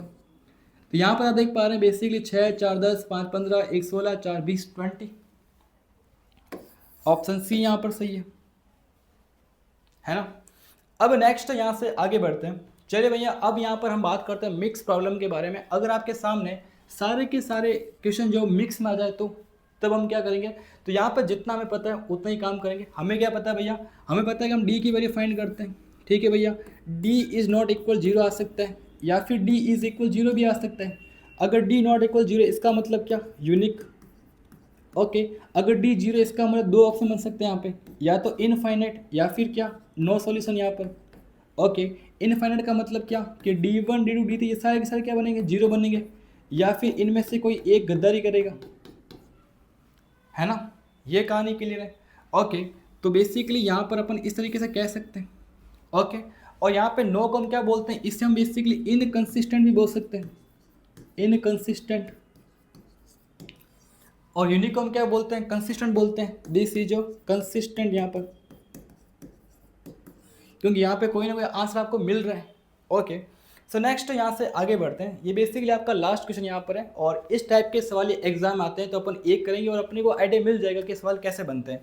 ओके, तो यहाँ पर अपन देख पा रहे हैं consider the system of equation. आपके पास यहाँ पर कुछ इक्वेशन यहाँ लिखी हुई है, then which of the following statement is not correct यहाँ पर। ओके, यहाँ पर आप देख पा रहे हैं इनफाइनाइट मैनी, सोल्यूशन यहाँ पर दे रखा है। यहाँ पर इनकंसिस्टेंट है, मतलब क्या भैया, नो सोल्यूशन यहाँ पर। ओके, अगर इसके बारे में बात करें, ये d इज इक्वल 0 होता है, और d1 d2 d3 ये सारे के सारे क्या होते हैं भैया, 0 होते हैं। इसमें क्या होता है भैया, इसमें d इज इक्वल 0 होता है, और कोई ना कोई एक नॉट इक्वल टू 0 होता है। यहाँ पर क्या यूनिक में क्या होता है, d इज नॉट इक्वल 0 होता है। ओके, यहाँ पर क्या कंसिस्टेंट है, ठीक है भैया, तो यहाँ पर भी d is not equal to 0, और साथ में अनंत भी हो सकते हैं, तो वहाँ पे d इज इक्वल 0 भी हो सकता है, और d1 d2 d3 is equal to 0 भी हो सकते हैं। कंसिस्टेंट का मतलब है कोई ना कोई आंसर मिलना, यूनिक भी हो सकता है और अनंत भी हो सकते हैं। ओके, तो कहानी यहाँ पर इतनी सी क्लियर है। अब एक काम करते हैं, सबसे पहले डी फाइंड कर लेते हैं, क्योंकि वहीं से अपने कुछ आइडिया मिलने वाला है। तो डी की वैल्यू के लिए मैं यहाँ पर देख पा रहा हूँ 1 1 1 अवेलेबल है, 1 1 1, और यहाँ पर आपके पास 1 2, यहाँ पर आपके पास 1 2 लैम्डा स्क्वायर यहाँ पर है। ओके, 1 2 लैम्डा स्क्वायर यहाँ पर है, और यहाँ पे 1 3 लैम्डा भी अवेलेबल है, 1 3 और लैम्डा अवेलेबल है। ओके, तो एक काम करते हैं, अगर अपन इसको डायरेक्ट सॉल्व करें, क्योंकि ऊपर 3 1 बन रहे हैं, ठीक है, तो यहाँ पे 2 0 बना सकते हैं। एक काम करते हैं, यहाँ पे 1 1 1, अगर मैं इसके अंदर से इसको माइनस कर दूँ, यहाँ पे 1 0 2 1, लैम्डा इसका माइनस का 1 बनेगा। अगर इसमें से इसको माइनस कर दें, यहाँ पे 0 3 1, यहाँ पे 2, और लैम्डा माइनस का 1 बनेगा। ओके, अब इसको यहाँ पे अगर सॉल्व करें इसके सापेक्ष यहाँ पे, तो ये बनेगा लैम्डा माइनस का 1, और यहाँ पे माइनस का 2, लैम्डा स्क्वायर माइनस का 1। ओके, तो यहाँ पर जो डी की जो वैल्यूज़ यहाँ पर जो आ रही है, यहाँ पर लैम्डा माइनस का 1 बन रहा है। ओके, लैम्डा माइनस का 1 माइनस यहाँ बन रहा है 2 लैम्डा स्क्वायर, -2 माइनस का 1 प्लस का 1 प्लस का 2 बनेगा। ओके, तो माइनस का 2 लैम्डा स्क्वायर प्लस लैम्डा, और यहाँ पे प्लस का 1 बन रहा है ना। तो यहाँ पर एक काम कर सकते हैं, इज इक्वल यहाँ पर डी बन रहा है, तो डी की जो वैल्यूज़ यहाँ पर जो है माइनस कॉमन लिया मैंने, 2 लैम्डा स्क्वायर माइनस का लैम्डा माइनस का 1 बनेगा। ओके, ये कितना होता है भैया, 2 lambda square -2 lambda plus lambda -1, यहाँ पे नेगेटिव है, कॉमन लिया मैंने 2 लैम्डा -1 लैम्डा माइनस, एक मिनट,